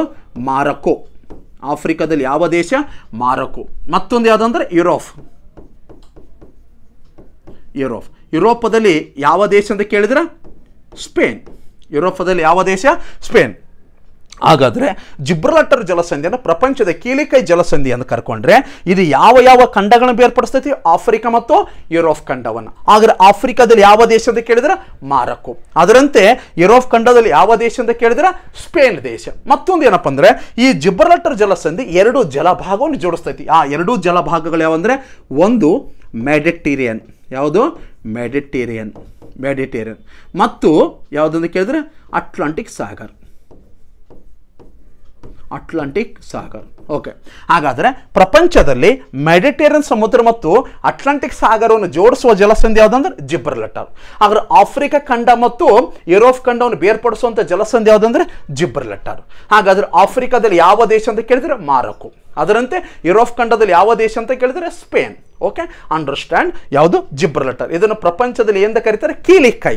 ಓಕೆ, ಇನ್ನೊಂದು ಎರಡು ಹೇಳಿಬಿಡ್ತೀನಿ. ನೆಕ್ಸ್ಟ್ ಬನ್ನಿ, ಯಾವುದು ಬಾಸ್ ಜಲಸಂಧಿ. ಬಾಸ್ ಜಲಸಂಧಿ ಎಲ್ಲಿ ಕಂಡು ಬರುತ್ತೆ ಅಂತ ಕೇಳಿದರೆ ಇದು ಆಸ್ಟ್ರೇಲಿಯಾ. ಯಾವುದು? ಆಸ್ಟ್ರೇಲಿಯಾ ಮತ್ತು ಟಾಸ್ಮನಿಯಾ. ಆಸ್ಟ್ರೇಲಿಯಾ ಮತ್ತು ಟಾಸ್ಮನಿಯಾ. ಆಸ್ಟ್ರೇಲಿಯಾ ಮತ್ತು ಟಾಸ್ಮನಿಯಾ ಮಧ್ಯದಲ್ಲಿರುವ ಜಲಸಂಧಿ ಯಾವುದನ್ನು ಕೇಳಿದ್ರೆ ಬಾಸ್ ಜಲಸಂಧಿ ಎಲ್ಲಿ ಕಂಡು ಬರುತ್ತಾ? ಆಸ್ಟ್ರೇಲಿಯಾ ಮತ್ತು ಟಾಸ್ಮನಿಯಾ ದ್ವೀಪದ ಮಧ್ಯದಲ್ಲಿ ಒಂದು ಬಾಸ್ ಜಲಸಂಧಿ ಕಾಣಿಸುತ್ತೆ. ಲಾಸ್ಟ್ ಒಂದು ಹೇಳಿಬಿಡ್ತೀನಿ, ಲಾಸ್ಟ್ ಒಂದು ಕ್ಲೋಸ್ ಮಾಡಿಬಿಡೋಣ. ಬೇರಿಂಗ್ ಜಲಸಂಧಿ. ಬೇರಿಂಗ್. ಹಾಗಾದರೆ ಬೇರಿಂಗ್ ಜಲಸಂಧಿ ಯಾವ ಎರಡು ಖಂಡಗಳನ್ನು ಬೇರ್ಪಡಿಸ್ತೈತೆ ಅಂತ ಕೇಳಿದ್ರೆ ಒಂದು ಏಷ್ಯಾ ಖಂಡ, ಒಂದು ಯಾವುದು? ಏಷ್ಯಾ ಖಂಡ. ಏಷ್ಯಾ ಖಂಡದಲ್ಲಿರುವ ದೇಶ ಯಾವುದು ಬರುತ್ತಲ್ಲಿ? ರಷ್ಯಾ. ಅದರಂತೆ ನೆಕ್ಸ್ಟ್ ಯಾವುದು? ಉತ್ತರ ಅಮೆರಿಕಾ. ಉತ್ತರ ಅಮೆರಿಕಾದಲ್ಲಿರುವಂಥ ಅಲ್ಲಿ ಒಂದು ಪ್ಲೇಸ್ ಯಾವುದು ಅಂದ್ರೆ ಅಲಾಸ್ಕಾ. ಏಷ್ಯಾ ಖಂಡ ಮತ್ತು ಉತ್ತರ ಅಮೆರಿಕ ಖಂಡವನ್ನು ಬೇರ್ಪಡಿಸೋ ಜಲಸಂಧಿ ಬೇರಿಂಗ್. ಏಷ್ಯಾ ಖಂಡದಲ್ಲಿ ಅಲ್ಲಿ ಯಾವುದು ಬರುತ್ತೆ? ರಷ್ಯಾ. ಅದರಂತೆ ನಾರ್ತ್ ಅಮೆರಿಕ ಖಂಡದಲ್ಲಿ ಯಾವುದೈತಿ? ಅಲಾಸ್ಕಾ. ಮತ್ತೆ ಈ ಬೇರಿಂಗ್ ಜಲಸಂಧಿ ಎರಡು ಜಲಭಾಗನ ಜೋಡಿಸ್ತೈತೆ. ಯಾವ ಎರಡು ಜಲಭಾಗಗಳಂತ ಕೇಳಿದ್ರೆ ಯಾವ ಎರಡು ಜಲಭಾಗಗಳು? ಒಂದು ಪೆಸಿಫಿಕ್ ಸಾಗರ, ಇನ್ನೊಂದು ಆರ್ಕಟಿಕ್ ಸಾಗರ. ಆರ್ಕಟಿಕ್ ಮತ್ತು ಪೆಸಿಫಿಕ್ ಓಷನ್ ಅನ್ನು ಜೋಡಿಸುವಂತ ಒಂದು ಜಲಸಂಧಿ ಯಾವುದಂದ್ರೆ ಬೇರಿಂಗ್. ಓಕೆ ಸ್ನೇಹಿತರೆ, ಇನ್ನು ಬಹಳ ಜಲಸಂಧಿ ಇದಾವೆ. ಅವು ನೆಕ್ಸ್ಟ್ ಕ್ಲಾಸ್ನಾಗ ನಾನು ಕೇಳ್ತೇನೆ. ಕುಕ್ ಜಲಸಂಧಿಯಲ್ಲಿ ಬರುತ್ತಾ, ಮಲಕ ಜಲಸಂಧಿಯಲ್ಲಿ ಬರುತ್ತಾ, ಸುಂಡ ಜಲಸಂಧಿ ಬರುತ್ತಾ, ನೆಕ್ಸ್ಟ್ ಫ್ಲೋರಿಡ್ ಜಲಸಂಧಿಯಲ್ಲಿ ಬರುತ್ತಾ. ಓಕೆ, ಅವು ಇನ್ನೂ ಬಹಳ ಜಲಸಂಧಿಗಳಿವೆ. ಅದ್ರ ಬಗ್ಗೆ ನೆಕ್ಸ್ಟ್ ಕ್ಲಾಸ್ನಾಗ ಹೇಳೋಣ. ಇವು ಸ್ವಲ್ಪ ವೆರಿ ವೆರಿ ಇಂಪಾರ್ಟೆಂಟ್ ಇವೆ. ಇದನ್ನ ಹೇಳಿ ಮೊದಲು ನಮಗೆ ಗೊತ್ತಿರಲಿ, ಜಲಸಂಧಿ ಅಂದರೆ ಎರಡು ಜಲಭಾಗವನ್ನು ಕೂಡಿಸೋದು, ಎರಡು ಭೂಭಾಗವನ್ನು ಬೇರ್ಪಡಿಸೋದಕ್ಕೆ ಜಲಸಂಧಿ ಅಂತ ಕರೀತಾರೆ. ಓಕೆ, ಇದು ಸ್ವಲ್ಪ ನೋಟ್ ಮಾಡಿಕೊಂಡು ಆಗಾರ ಚೆನ್ನಾಗಿ ಅಭ್ಯಾಸ ಮಾಡಿ. PSI ತಯಾರಾಗುವವರು ಈ ಜಲಸಂಧಿ ಮೇಲೆ ಪ್ರಶ್ನೆಯನ್ನು ಕೇಳ್ತಾರೆ ಸ್ನೇಹಿತರೆ, ಅದರ ಬಗ್ಗೆ ಗಮನ ಕೊಡಿ. ಓಕೆ, ಹಾಗಾದ್ರೆ ಇಲ್ಲೇನಾಯಿತು? ಪಾಕ್ ಜಲಸಂಧಿ ಕೆಳಖಂಡ ನಡುವೆ ಇದೆ ಅಂತ. ಯಾವ್ಯಾವ್ದ್ರ ನಡುವೆ? ಭಾರತ ಮತ್ತು ಶ್ರೀಲಂಕಾ. ಯಾವುದ್ರ ಮಧ್ಯದಲ್ಲಿ? ಭಾರತ ಮತ್ತು ಶ್ರೀಲಂಕಾ ಮಧ್ಯದಲ್ಲಿ ಪಾಕ್ ಜಲಸಂಧಿ ಇದೆ. ಭಾರತ ಮಯನ್ಮಾರ್ ಆಗೋದಿಲ್ಲ ಸರ್, ಆಗೋದಿಲ್ಲ. ಭಾರತ ಮತ್ತು ಮಯನ್ಮಾರ್ ಮಧ್ಯದಲ್ಲಿ ಒಂದು ಅಂತಾರಾಷ್ಟ್ರೀಯ ಗಡಿ ರೇಖೆ ಇದೆ.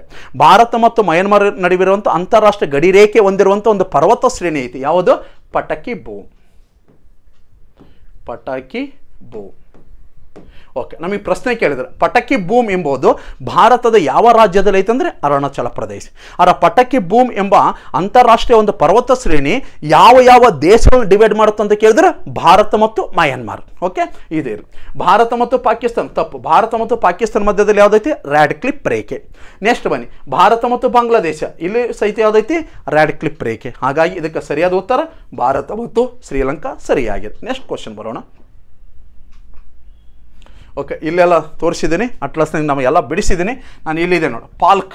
ಇದಕ್ಕೆ ಪಾಕ್ ಅಂತ ಓದಬೇಡಿ ದಯಮಾಡಿ, ಇದನ್ನು ಪಾಲ್ಕ್ ಅಂತ ಓದ್ಕೊಳ್ಳಿ. ಯಾಕಂದ್ರೆ ಒಬ್ಬ ವ್ಯಕ್ತಿ ಹೆಸರು ಪಾಲ್ಕ್, ಅದಕ್ಕೋಸ್ಕರ ಪಾಲ್ಕ್.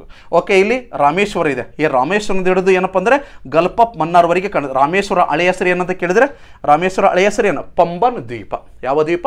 ಪಂಬನ್ ದ್ವೀಪ ಎಂದು ಕರೆಯುತ್ತಾರೆ. ಓಕೆ, ಈ ಪಂಬನ್ ದ್ವೀಪದಿಂದ ಮನ್ನಾರ್ ಕಾರ್ಯವರೆಗೂ ಒಂದು ಯಾವ್ದು ಕಾಣಿಸುತ್ತೆ? ಇಲ್ಲಿ ಕಾಣಿಸ್ತೈತೆ ನೋಡಿ ಈ ಸೇತುವೆ. ಯಾವುದಿದು?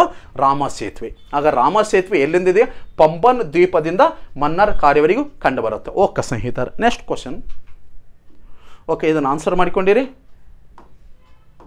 ಇದು ಕರೆಕ್ಟ್ ಆಗಿದೆ. ಕೆಳಗೆ ಕೊಟ್ಟವರ ರಾಷ್ಟ್ರಗಳಲ್ಲಿ ಭಾರತದ ಯಾವ ರಾಷ್ಟ್ರವನ್ನು ಉದ್ದವಾದ ಅಂತಾರಾಷ್ಟ್ರೀಯ ಗಡಿಯನ್ನು ಹೊಂದಿದೆ?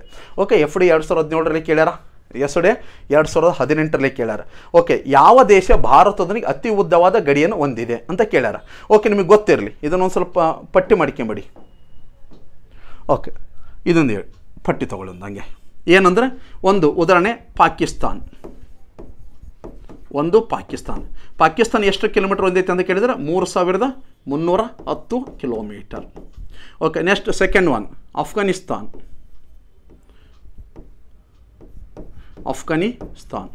ಅಫ್ಘಾನಿಸ್ತಾನ್ ಎಷ್ಟೈತೆ ಅಂತ ಕೇಳಿದರೆ 80 ಕಿಲೋಮೀಟರ್. ಅತಿ ಕಡಿಮೆ ಅಂದರೆ ಅಫ್ಘಾನಿಸ್ತಾನ್.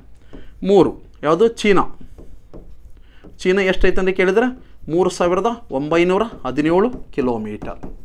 3917 ಕಿಲೋಮೀಟರ್. ನೆಕ್ಸ್ಟ್ ನೇಪಾಳ್. ನೇಪಾಳ ಎಷ್ಟೈತೆ ಅಂತ ಕೇಳಿದ್ರೆ 1752 ಕಿಲೋಮೀಟರ್. ನೇಪಾಳ ಎಷ್ಟೈತೆ? 1752.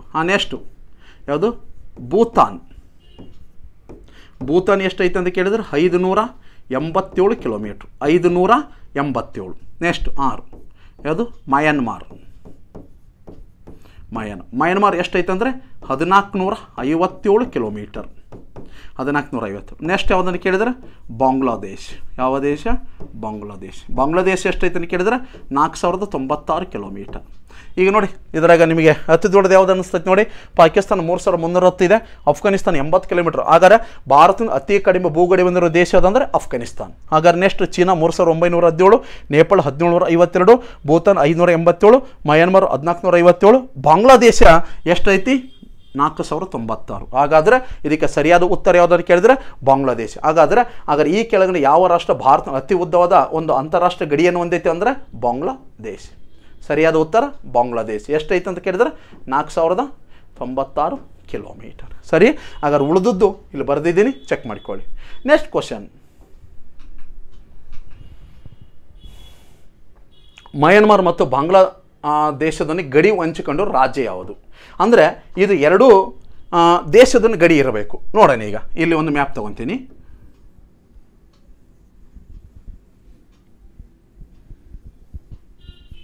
ಓಕೆ, ಅಂದರೆ ಅವನ ಪ್ರಶ್ನೆಯನ್ನು ಕೇಳೋಣ. ಮಯನ್ಮಾರು ಗಡಿ ಇರಬೇಕು, ಮಯನ್ಮಾರದು ಗಡಿ ಇರಬೇಕು. ಮತ್ತೊಂದು ಯಾವುದು? ಬಾಂಗ್ಲಾದೇಶದ ಗಡಿ ಇರಬೇಕು. ಮಯನ್ಮಾರ್ ಇರಬೇಕು, ಮತ್ತೊಂದು ಯಾವುದು? ಬಾಂಗ್ಲಾದೇಶ.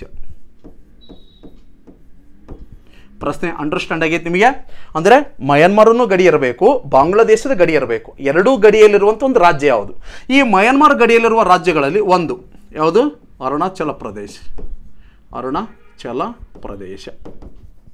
ಓಕೆ, ಎರಡು ಯಾವುದು? ನಾಗಾಲ್ಯಾಂಡ್. ಕ್ರಮವಾಗಿ ಕರೆಕ್ಟ್ ಇರಬೇಕು, ನಾಗಾಲ್ಯಾಂಡ್. ಮೂರು ಯಾವುದಂದರೆ ಮಣಿಪುರ.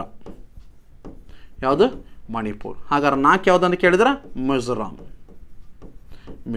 ಓಕೆ, ಹಾಗಾದ್ರೆ ಮಯನ್ಮಾರ್ ಗಡಿಯಲ್ಲಿರುವ ಭಾರತ ರಾಜ್ಯಗಳು ಅರುಣಾಚಲ ಪ್ರದೇಶ ಒಂದಿದೆ, ನಾಗಾಲ್ಯಾಂಡ್ ಇದೆ, ಮಣಿಪುರ ಇದೆ, ಮಿಜೋರಾಂ ಇದೆ. ಅದರಂತೆ ಬಾಂಗ್ಲಾದೇಶ ಬರ್ತೀನಿ. ಹಾಗಾದ್ರೆ ಬಾಂಗ್ಲಾದೇಶ ಗಡಿಯಲ್ಲಿರುವಂಥ ಭಾರತದ ರಾಜ್ಯಗಳು ಯಾವ್ಯಾವುದು ಇಲ್ಲಿ ತೋರಿಸ್ತೀನಿ. ಒಂದನೇದು ಯಾವುದು? ಯಾವುದು? ಮಿಜೋರಾಂ. ಒಂದನೇದು ಮಿಜೋರಾಂ. ಹಾಗಾದ್ರೆ ಅದರಂತೆ ಮೇಲೆ ಯಾವುದು? ತ್ರಿಪುರ. ಮಿಜೋರಾಂ, ತ್ರಿಪುರ. ಅಲ್ಲೇ ಮತ್ತೆ ಯಾವುದು? ಅಸ್ಸಾಂ. ಮತ್ತೆ ಯಾವುದು? ಅಲ್ಲೇ ಬರುವಂಥ ಒಂದು ಪ್ರದೇಶ ಮೇಘಾಲಯ. ನೆಕ್ಸ್ಟ್ ಯಾವುದಂತ ಕೇಳಿದ್ರೆ ಬರೋದು ಪಶ್ಚಿಮ ಬಂಗಾಳ. ಯಾವ ಬಂಗಾಳ? ಪಶ್ಚಿಮ ಬಂಗಾಳ. ಓಕೆ, ನೋಡಿ ಬಾಂಗ್ಲಾದೇಶದೊಂದು ಗಡಿ ಹೊಂದಿರೋದು ಮಿಜೋರಾಂ ಒಂದಿದೆ, ತ್ರಿಪುರ ಒಂದಿದೆ, ಅಸ್ಸಾಂ ಒಂದಿದೆ, ಮೇಘಾಲಯ, ಪಶ್ಚಿಮ ಬಂಗಾಳ. ಆದರೆ ಮಯನ್ಮಾರ್ ಗಡಿ ಅರುಣಾಚಲ ಪ್ರದೇಶ, ನಾಗಾಲ್ಯಾಂಡ್, ಮಣಿಪುರ್, ಮಿಜೋರಾಂ ಇದೆ. ಅಲ್ಲಿ ಪ್ರಶ್ನೆ ಕೇಳೋಣವ, ಬಾಂಗ್ಲಾದೇಶನ ಇರಬೇಕು, ನೆಕ್ಸ್ಟ್ ಏನಾಗಿರಬೇಕು? ಮಯನ್ಮಾರ್ ಇರಬೇಕು. ಈ ಮಿಜೋರಾಮು ಏನಪ್ಪ ಬಾಂಗ್ಲಾದೇಶಕ್ಕೂ ಒಳಪಡುತ್ತಾ ಮತ್ತು ಮಯನ್ಮಾರಿಗೂ ಒಳಪಡುತ್ತಾ. ಹಾಗಾದ್ರೆ ಸರಿಯಾದ ಉತ್ತರ ಯಾವುದು? ಮಿಜೋರಾಂ. ಹಾಗಾದ್ರೆ ಯಾವುದು ಸರಿಯಾದ ಉತ್ತರ? ಮಿಜೋರಾಮು ಎರಡೂ ದೇಶಗಳ ಗಡಿ ಹೊಂದೈತಿ. ಯಾವುದಂತ ಕೇಳಿದ್ರೆ ಹಾಗಾದ್ರೆ ಬಾಂಗ್ಲಾದೇಶ ಮತ್ತು ಮಯನ್ಮಾರ್ ಗಡಿಯನ್ನು ಹೊಂದಿರುವಂಥ ಒಂದು ಭಾರತದ ಒಂದು ರಾಜ್ಯ ಯಾವುದಂದ್ರೆ ಮಿಜೋರಾಂ. ಸರಿಯಾದ ಉತ್ತರ ಮಿಜೋರಾಂ. ಓಕೆ, ಸರಿಯಾದ ಉತ್ತರ ಯಾವುದು?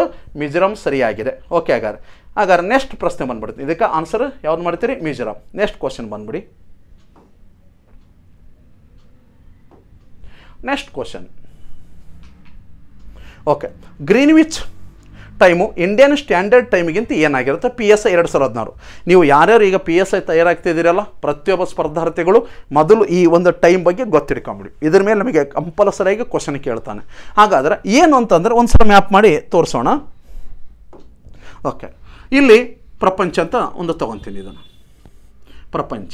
ಹಾಗಾದರೆ ಇದು ಏನಪ್ಪ ಅಂದರೆ 0 ಡಿಗ್ರಿ. 0 ಡಿಗ್ರಿ ಏನಂತ ಸರ್? ಹಾಗಾದ್ರೆ 0 ಡಿಗ್ರಿ ಅಂತ ಯಾವಾಗ ನಿರ್ಣಯ ಮಾಡಿದ್ವಿ ಅಂದರೆ ಕ್ರಿಸ್ತಶಕ 1884ರಲ್ಲಿ ಒಂದು ಸಭೆ ಸೇರ್ತೀವಿ. ಎಲ್ಲಂದರೆ ವಾಷಿಂಗ್ಟನ್ DC ಯಲ್ಲಿ ಸಭೆ ಸೇರೋದ್ರ ಮೂಲಕ ರೇಖಾಂಶದಲ್ಲಿ 2 ನಿರ್ಣಯ ಕೈಗೊಂಡ್ವಿ. ಒಂದು 0 ಡಿಗ್ರಿ. ಈ 0 ಡಿಗ್ರಿಗೆ ಗ್ರೀನ್ವಿಚ್ ರೇಖೆ ಮತ್ತು ಪ್ರಧಾನ ರೇಖಾಂಶ ಅಂತ ಕರೀತಾರೆ. ಮತ್ತೊಂದು ರೇಖೆ ಯಾವುದನ್ನು ಕೇಳಿದರೆ 180 ಡಿಗ್ರಿ. 180 ಡಿಗ್ರಿಗೆ ಏನೆಂದು ಕರೀತಾರೆ ಅಂತ ಕೇಳಿದ್ರೆ 180 ಡಿಗ್ರಿಗೆ ಅಂತಾರಾಷ್ಟ್ರೀಯ ದಿನರೇಖೆ, ಡೆಡ್ಲೈನ್, ತಿಥಿ ರೇಖೆ ಅಂತ ಕರೀತಾರೆ. ಯಾವ ರೇಖೆಗೆ ಅಂತಾರಾಷ್ಟ್ರೀಯ ದಿನರೇಖೆ, ಡೇಟ್ಲೈನ್, ಡೆಡ್ಲೈನ್, ತಿಥಿ ರೇಖೆ ಅಂತ ಕರೀತಾರೆ ಅಂದರೆ 180 ಡಿಗ್ರಿ. ಹಾಗಾದರೆ ಯಾವ ರೇಖೆಗೆ ಗ್ರೀನ್ವಿಚ್ ರೇಖೆ ಅಥವಾ ಪ್ರಧಾನ ರೇಖಾಂಶ ಅಂತ ಕರೀತಾರೆ 0 ಡಿಗ್ರಿ. ಹಾಗಾದರೆ ಅನೇಕ ಒಂದು ಸ್ಪರ್ಧಾಳುಗಳಿಗೆ ಸರ್ ಗ್ರೀನ್ವಿಚ್ ಅಂತ ಯಾಕೆ ಹೆಸರು ಬಂತು ಅಂದರೆ ಈ ರೇಖೆ ಆದುಕತ್ತಲ್ಲ ಅಲ್ಲಿ ಏನಾಗುತ್ತೆ ಅಂದ್ರೆ ಲಂಡನ್ ಬರುತ್ತಲ್ಲಿ, ಅಂದರೆ ಇಂಗ್ಲೆಂಡ್ ಬರುತ್ತಲ್ಲ, ಇಂಗ್ಲೆಂಡ್ ಲಂಡನ್ ನಗರ ಇದೆ.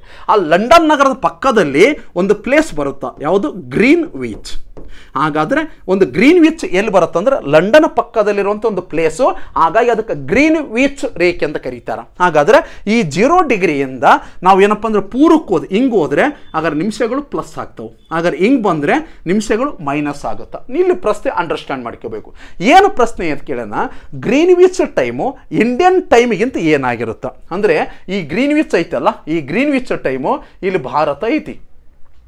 ಗ್ರೀನ್ವಿಚ್ ಟೈಮು ಭಾರತಕ್ಕಿಂತ ಒಂದು ಗ್ರೀನ್ವಿಚ್ ಟೈಮ್ ಇಂಡಿಯನ್ ಟೈಮಿಗಿಂತ ಏನಾಗಿರುತ್ತೆ ಅಂದರೆ ಹಾಗಾದ್ರೆ 5:15 ಗಂಟೆ ಹಿಂದಿರುತ್ತೆ. ನಾನು ಹೇಳಿದ್ದೇನೆ ಹಾಗಾದ್ರೆ ಇಂಡಿಯನ್ ಟೈಮಿಗಿಂತ ಈ ಕಡೆ ಗ್ರೀನ್ವಿಚ್ಗೆ ಹೋದ್ರೆ ಏನಾಗಿರುತ್ತೆ ಟೈಮು ಹಿಂದಿರುತ್ತೆ. ಒಂದು ವೇಳೆ ಗ್ರೀನ್ವಿಚ್ ಟೈಮಿಂದ ಭಾರತದ ಟೈಮ್ ಏನಾಗಿರುತ್ತಾ 5:15 ಗಂಟೆ ಮುಂದಿರುತ್ತಾ. ಹಾಗಾದರೆ ಅವನು ಕೇಳಿದ ಗ್ರೀನ್ವಿಚ್ ಏನೈತಲ್ಲ ಈ ಪ್ಲೇಸಿನ ಟೈಮು ಭಾರತದ ಟೈಮಿಗಿಂತ ಏನಾಗಿರುತ್ತೆ 5:15 ಗಂಟೆ ಏನಾಗಿರುತ್ತೆ ಹಿಂದಿರುತ್ತದೆ. ಹಾಗಾದ್ರೆ ಆಪ್ಷನ್ಸ್ ಇದೆ ನೋಡಿ, 5:15 ಗಂಟೆ ಹಿಂದಿರುತ್ತದೆ. ನಾನು ಏನಪ್ಪ ಅಂದರೆ ಇದನ್ನು ಹೆಂಗೆ ಟೈಮ್ ಕಂಡುಹಿಡಬೇಕಂತೇಳಿ ನನ್ನ ಒಂದು ಕ್ಲಾಸ್ ಒಳಗೆ ನಾನು ತೋರಿಸಿದ್ದೀನಿ. ಅಲ್ಲಿ ಭಾರತ ಭೌಗೋಳಿಕಿನಲ್ಲಿ ಏನು ಎಕ್ಸ್ಪ್ಲೇನ್ ಮಾಡಿದ್ದೀನಲ್ಲ ಆ ಟೈಮ್ ಹೆಂಗೆ ಕಂಡುಹಿಡಬೇಕು, ಹೆಂಗೆ ನಾವು ಇದನ್ನು ಟೈಮ್ ಅರ್ಥ ಮಾಡ್ಕೋಬೇಕಂತ ಹೇಳಿದ್ವಿ. ಮತ್ತೊಂದು ವಿಷಯ, ಈ 180 ಡಿಗ್ರಿ ಐತಲ್ಲ, ಈ 180 ಡಿಗ್ರಿಯಿಂದ ಒಬ್ಬ ವ್ಯಕ್ತಿ, ನಾನೀಗ ಅದೀನಿ, ಈಗ ಭಾರತದಾಗದೀನಿ, ನಾನು ಭಾರತದಿಂದ 180 ಡಿಗ್ರಿ ದಾಟಿ ಒಂದು ವೇಳೆ ಇದು ದಿಕ್ಕು ಪೂರ್ವ ಆಗುತ್ತೆ, ನಾನು ಒಂದು ವೇಳೆ ಪೂರ್ವಕ್ಕೆ ಹೋದರೆ ಒಂದು ದಿನ ಏನಾಗಿರುತ್ತೆ ಅಂತ ಕೇಳ್ತಾನೆ. ಆಗ ಭಾರತದಲ್ಲಿ ರವಿವಾರ ಆಗಿತ್ತು ಅಂತ ತಿಳ್ಕೊಳ್ಳಿ, ಭಾರತ ರವಿವಾರ.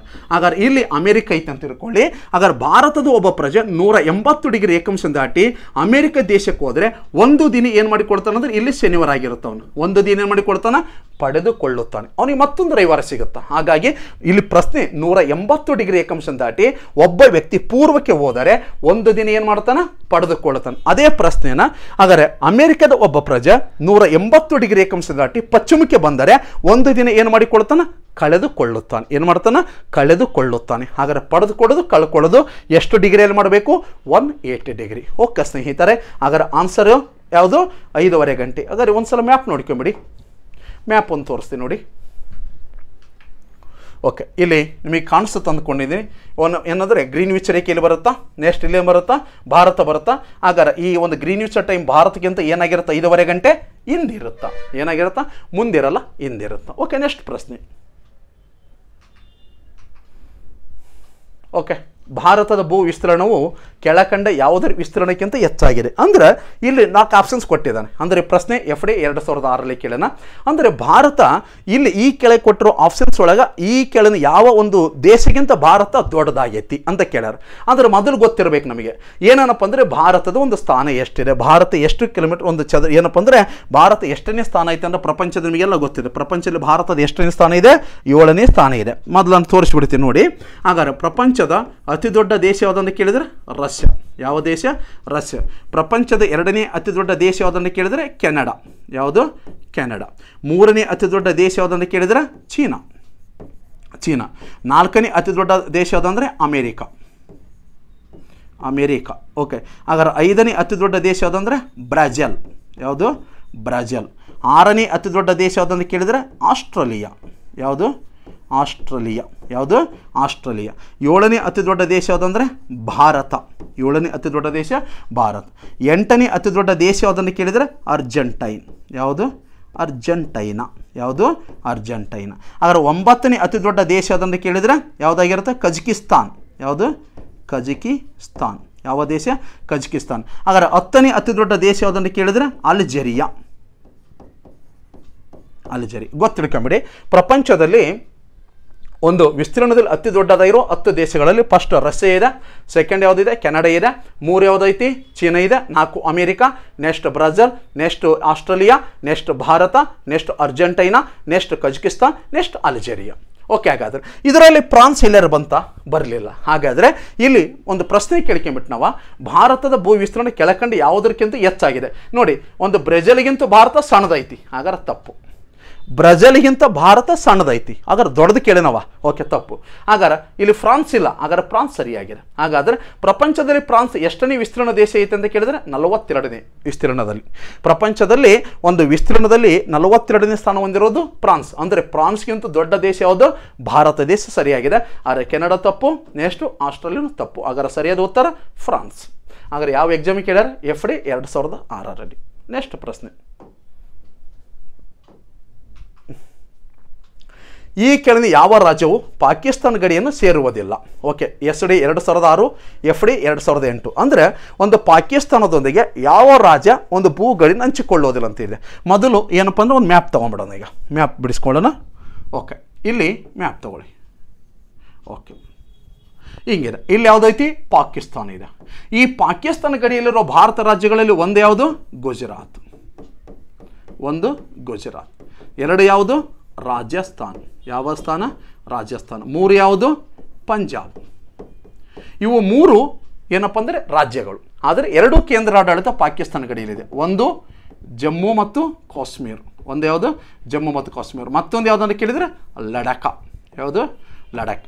ಹಾಗಾದರೆ ಪಾಕಿಸ್ತಾನ ಗಡಿಯಲ್ಲಿರುವಂಥ ಮೂರು ರಾಜ್ಯಗಳು ಯಾವುದು? ಗುಜರಾತ್, ರಾಜಸ್ಥಾನ್, ಪಂಜಾಬ್. ಎರಡು ಕೇಂದ್ರಾಡಳಿತ ಪ್ರದೇಶಗಳಂದರೆ ಒಂದು ಜಮ್ಮು ಅಂಡ್ ಕಾಶ್ಮೀರ್, ಮತ್ತೊಂದು ಲಡಾಖ. ಹಾಗಾದರೆ ಇಲ್ಲಿ ಆಪ್ಷನ್ಸ್ ಒಳಗೆ ಚೆಕ್ ಮಾಡ್ಕೊಂಬಿಡಿ. ಏನು ಈ ಕೆಳಗೆ ಯಾವ ರಾಜ್ಯ ಪಾಕಿಸ್ತಾನ ಗಡಿ ಅಂದರೆ ಒಂದೇ ಆಪ್ಷನ್ಸ್ ಪಂಜಾಬ್. ಏನಾಗಿದೆ? ಪಂಜಾಬ್ ಗಡಿ ಒಂದೈತಿಲ್ಲ? ಎಸ್ ಸರ್, ಕರೆಕ್ಟ್ ಇದೆ, ಒಂದಿದೆ. ಒಂದೇ ನಾನು ತೋರಿಸಿದ್ದೀನಿ ಪಂಜಾಬ್. ಹರಿಯಾಣ ತಪ್ಪು. ಹಾಗಾದ್ರೆ ಗುಜರಾತ್ ಇದೆ. ಹಾಗಾದ್ರೆ ಜಮ್ಮು ಅಂಡ್ ಕಾಶ್ಮೀರ ಇದೆ. ಹಾಗಾದರೆ ಯಾವ ರಾಜ್ಯ ಭಾರತದೊಂದಿಗೆ ಭೂಗಡಿ ಹೊಂದಿಲ್ಲ ಅಂತ ಕೇಳಿದರೆ ಹರಿಯಾಣ ಭಾರತದೊಂದಿಗೆ ಭೂಗಡಿನೂ ಹೊಂದಿಲ್ಲ.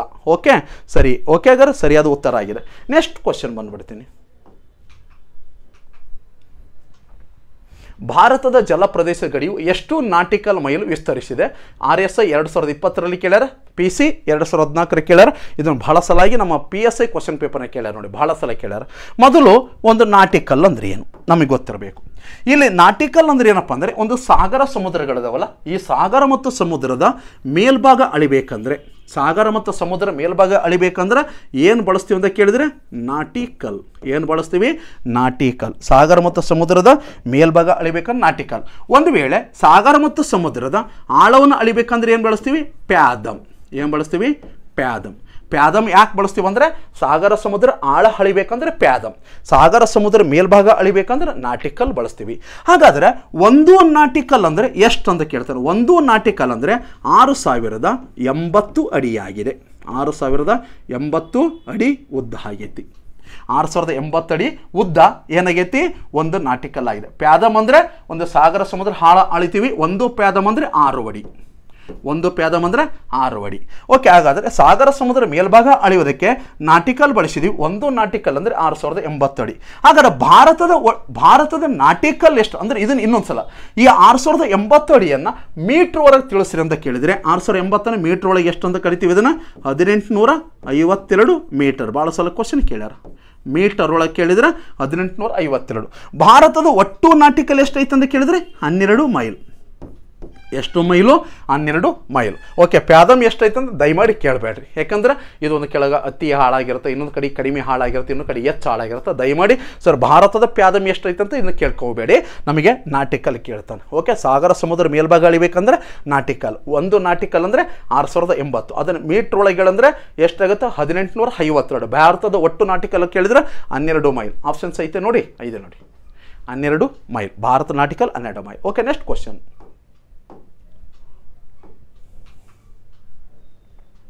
ಭಾರತ ಪಾಕಿಸ್ತಾನ್ ಗಡಿ ರೇಖೆಯನ್ನು ನಿರ್ಧರಿಸುವುದು. ಬಹಳ ಸಲ ಕ್ವಶನ್ ಕೇಳ್ಯಾರ ನೋಡಿ, ಬಹಳ ಸಲ ಬಂದಿದೆ. ಭಾರತ ಮತ್ತು ಪಾಕಿಸ್ತಾನದ ಗಡಿ ರೇಖೆ ನಿರ್ಧರಿಸುವುದು PC 2018 ಬಂದೈತಿ, PSI 2003ರಲ್ಲಿ ಕೇಳ್ಯಾರ, FFEB 2018ರಲ್ಲಿ ಕೇಳ್ಯಾರ, RSI 2020. ಅತಿ ಹೆಚ್ಚಾಗಿ ಪೊಲೀಸ್ ಮತ್ತು PS ಅವರು ಬಹಳ ಸಲ ಇದು ಮಾಡಿಕೊಳ್ಳಿ. ಭಾರತ ಮತ್ತು ಪಾಕಿಸ್ತಾನ ಗಡಿ ರೇಖೆ ನಿರ್ಧರಿಸೋರು ಯಾವುದು? ಓಕೆ, ಹಾಗಾಗಿ ನಿಮಗೆ ಬಹಳ ಸಲ ಇದು ಎಕ್ಸ್ಪ್ಲೇನ್ ಆಗಿದೆ. ಮ್ಯಾಕ್ಮೋಹನ್ ರೇಖೆ ಭಾರತ ಪಾಕಿಸ್ತಾನ ಗಡಿ ರೇಖೆಯಲ್ಲಿ ಇಲ್ಲ. ಯಾವುದು? ಭಾರತ ಮತ್ತು ಪಾಕಿಸ್ತಾನ ಮಧ್ಯದಿಲ್ಲ, ಭಾರತ ಮತ್ತು ಚೀನಾ ಮಧ್ಯದಲ್ಲಿ ಮ್ಯಾಕ್ಮೋಹನ್. ಓಕೆ, ಆದರೆ ಡ್ಯುರೆಂಡ ರೇಖೆ ತಪ್ಪು. ಹಾಗಾದರೆ ಡ್ಯುರೆಂಡ ರೇಖೆ ಭಾರತ ಮತ್ತು ಅಫ್ಘಾನಿಸ್ತಾನ್. ಓಕೆ, ಸಿರಲ್ ರ್ಯಾಡ್ಕ್ಲಿಫ್ ಸರಿಯಾಗಿದೆ. ಹಾಗಾದ್ರೆ ಇನ್ನೊಂದು ಮ್ಯಾಗ್ನೆಟ್ ರೇಖೆ ಕೇಳ್ಯಾರ. ಮ್ಯಾಗ್ನೆಟ್ ರೇಖೆ ಜರ್ಮನಿ ಮತ್ತು ಫ್ರಾನ್ಸ್. ಒಂದ್ಸಲ ಮಾಡಿಕೊಡ್ತೀನಿ ನೋಡಿ ಇಲ್ಲಿ. ಓಕೆ, ಇಲ್ಲಿ ಒಂದ್ಸಲ ಬರ್ಕೊಂಬಿಡಿ. ಹಾಗಾದರೆ ಅವನು ಬರ್ಕೊಂಡು ಯಾವ್ಯಾವ ಏನೇನು ಬರ್ತಾವ ಅಂತ ಸ್ವಲ್ಪ ತೋರಿಸ್ತೀನಿ. ಇಲ್ಲಿ ಒಂದು ಯಾವುದು ರ್ಯಾಡ್ ಕ್ಲಿಪ್ ರೇಖೆ. ಯಾವ ರೇಖೆ? ರ್ಯಾಡ್ ಕ್ಲಿಪ್ ರೇಖೆ. ರ್ಯಾಡ್ ಕ್ಲಿಪ್ ರೇಖೆ ಯಾವ ದೇಶ ಮಧ್ಯದಲ್ಲಿ? ಭಾರತ ಮತ್ತು ಪಾಕಿಸ್ತಾನ. ಭಾರತ ಮತ್ತು ಪಾಕಿಸ್ತಾನ ಮಧ್ಯದಲ್ಲಿರೋದು ಅದು ರ್ಯಾಡ್ ಕ್ಲಿಪ್. ಎಷ್ಟರಲ್ಲಿ ಅಳೆದ್ರು ಅಂತ ಕೇಳಿದ್ರೆ 1947 ಆಗಸ್ಟ್ 17ನೇ ತಾರೀಕು. ಹಾಗಾದ್ರೆ ಎಷ್ಟು? ಯಾವುದು? ಡ್ಯುರೆಂಡ ರೇಖೆ.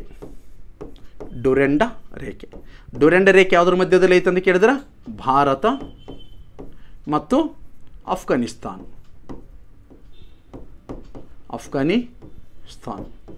ಭಾರತ ಮತ್ತು ಅಫ್ಘಾನಿಸ್ತಾನ. ಮತ್ತೊಂದು ಡ್ಯುರೆಂಡ ರೇಖೆ ಪಾಕಿಸ್ತಾನ ಮತ್ತು ಅಫ್ಘಾನಿಸ್ತಾನ ಮಧ್ಯನೂ ಬರುತ್ತೆ. ಪಾಕಿಸ್ತಾನ ಮತ್ತು ಅಫ್ಘಾನಿಸ್ತಾನ ಮಧ್ಯನೂ ಇದೆ, ಭಾರತ ಮತ್ತು ಅಫ್ಘಾನಿಸ್ತಾನ ಮಧ್ಯದನೂ ಇದೆ. ಹಾಗಾದ್ರೆ ನೆಕ್ಸ್ಟು ಮ್ಯಾಕ್ಮೋಹನ್. ಯಾವುದು? ಮ್ಯಾಕ್ಮೋಹನ್. ಸ್ವಲ್ಪ ನೋಟ್ಸ್ ಮಾಡ್ಕೊಂಬಿಡಿ ಎಲ್ಲರೂ. ಮ್ಯಾಕ್ಮೋಹನ್ ರೇಖೆ ಯಾವುದ್ರ ಮಧ್ಯದಲ್ಲಿ? ಭಾರತ ಮತ್ತು ಚೀನಾ. ನೆಕ್ಸ್ಟ್ ಬಂದರೆ ಪಟಕಿ ಬೂಮ್.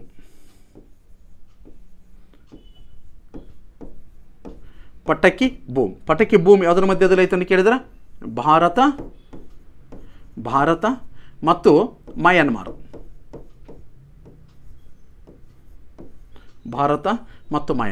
ಓಕೆ, ನೆಕ್ಸ್ಟು ಯಾವುದು? ಇಲ್ಲಿ ಪ್ರಶ್ನೆ ಏನು ಕೇಳ?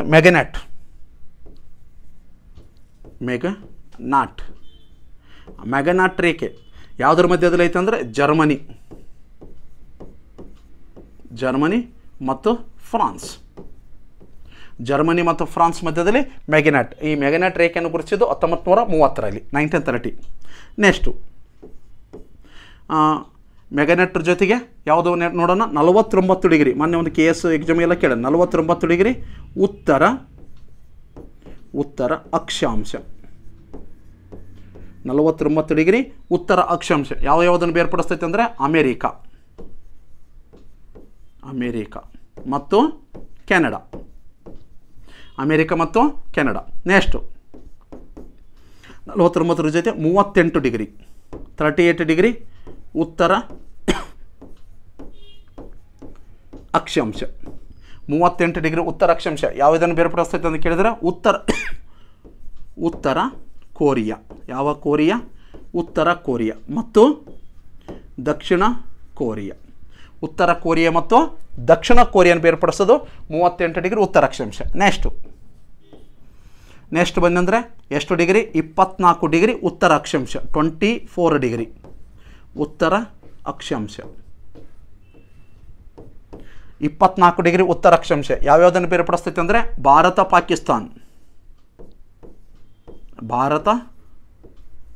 ಮತ್ತು ಪಾಕಿಸ್ತಾನ.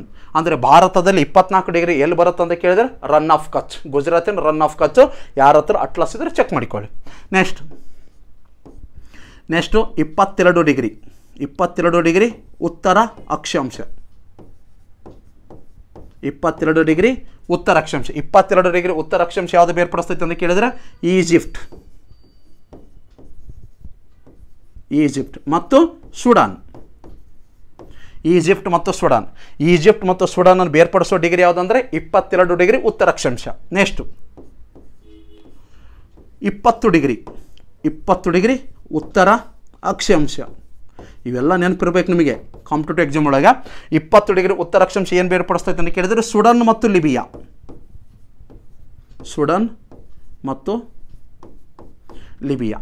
ನೆಕ್ಸ್ಟು ಯಾವುದಂತ ಕೇಳಿದರೆ 17 ಡಿಗ್ರಿ ಉತ್ತರ ಅಕ್ಷಾಂಶ. 17 ಡಿಗ್ರಿ ಉತ್ತರ ಅಕ್ಷಾಂಶ ಏನು ಬೇರ್ಪಡಿಸ್ತೈತೆ ಅಂತ ಕೇಳಿದರೆ ಉತ್ತರ ವಿಯೆಟ್ನಾಂ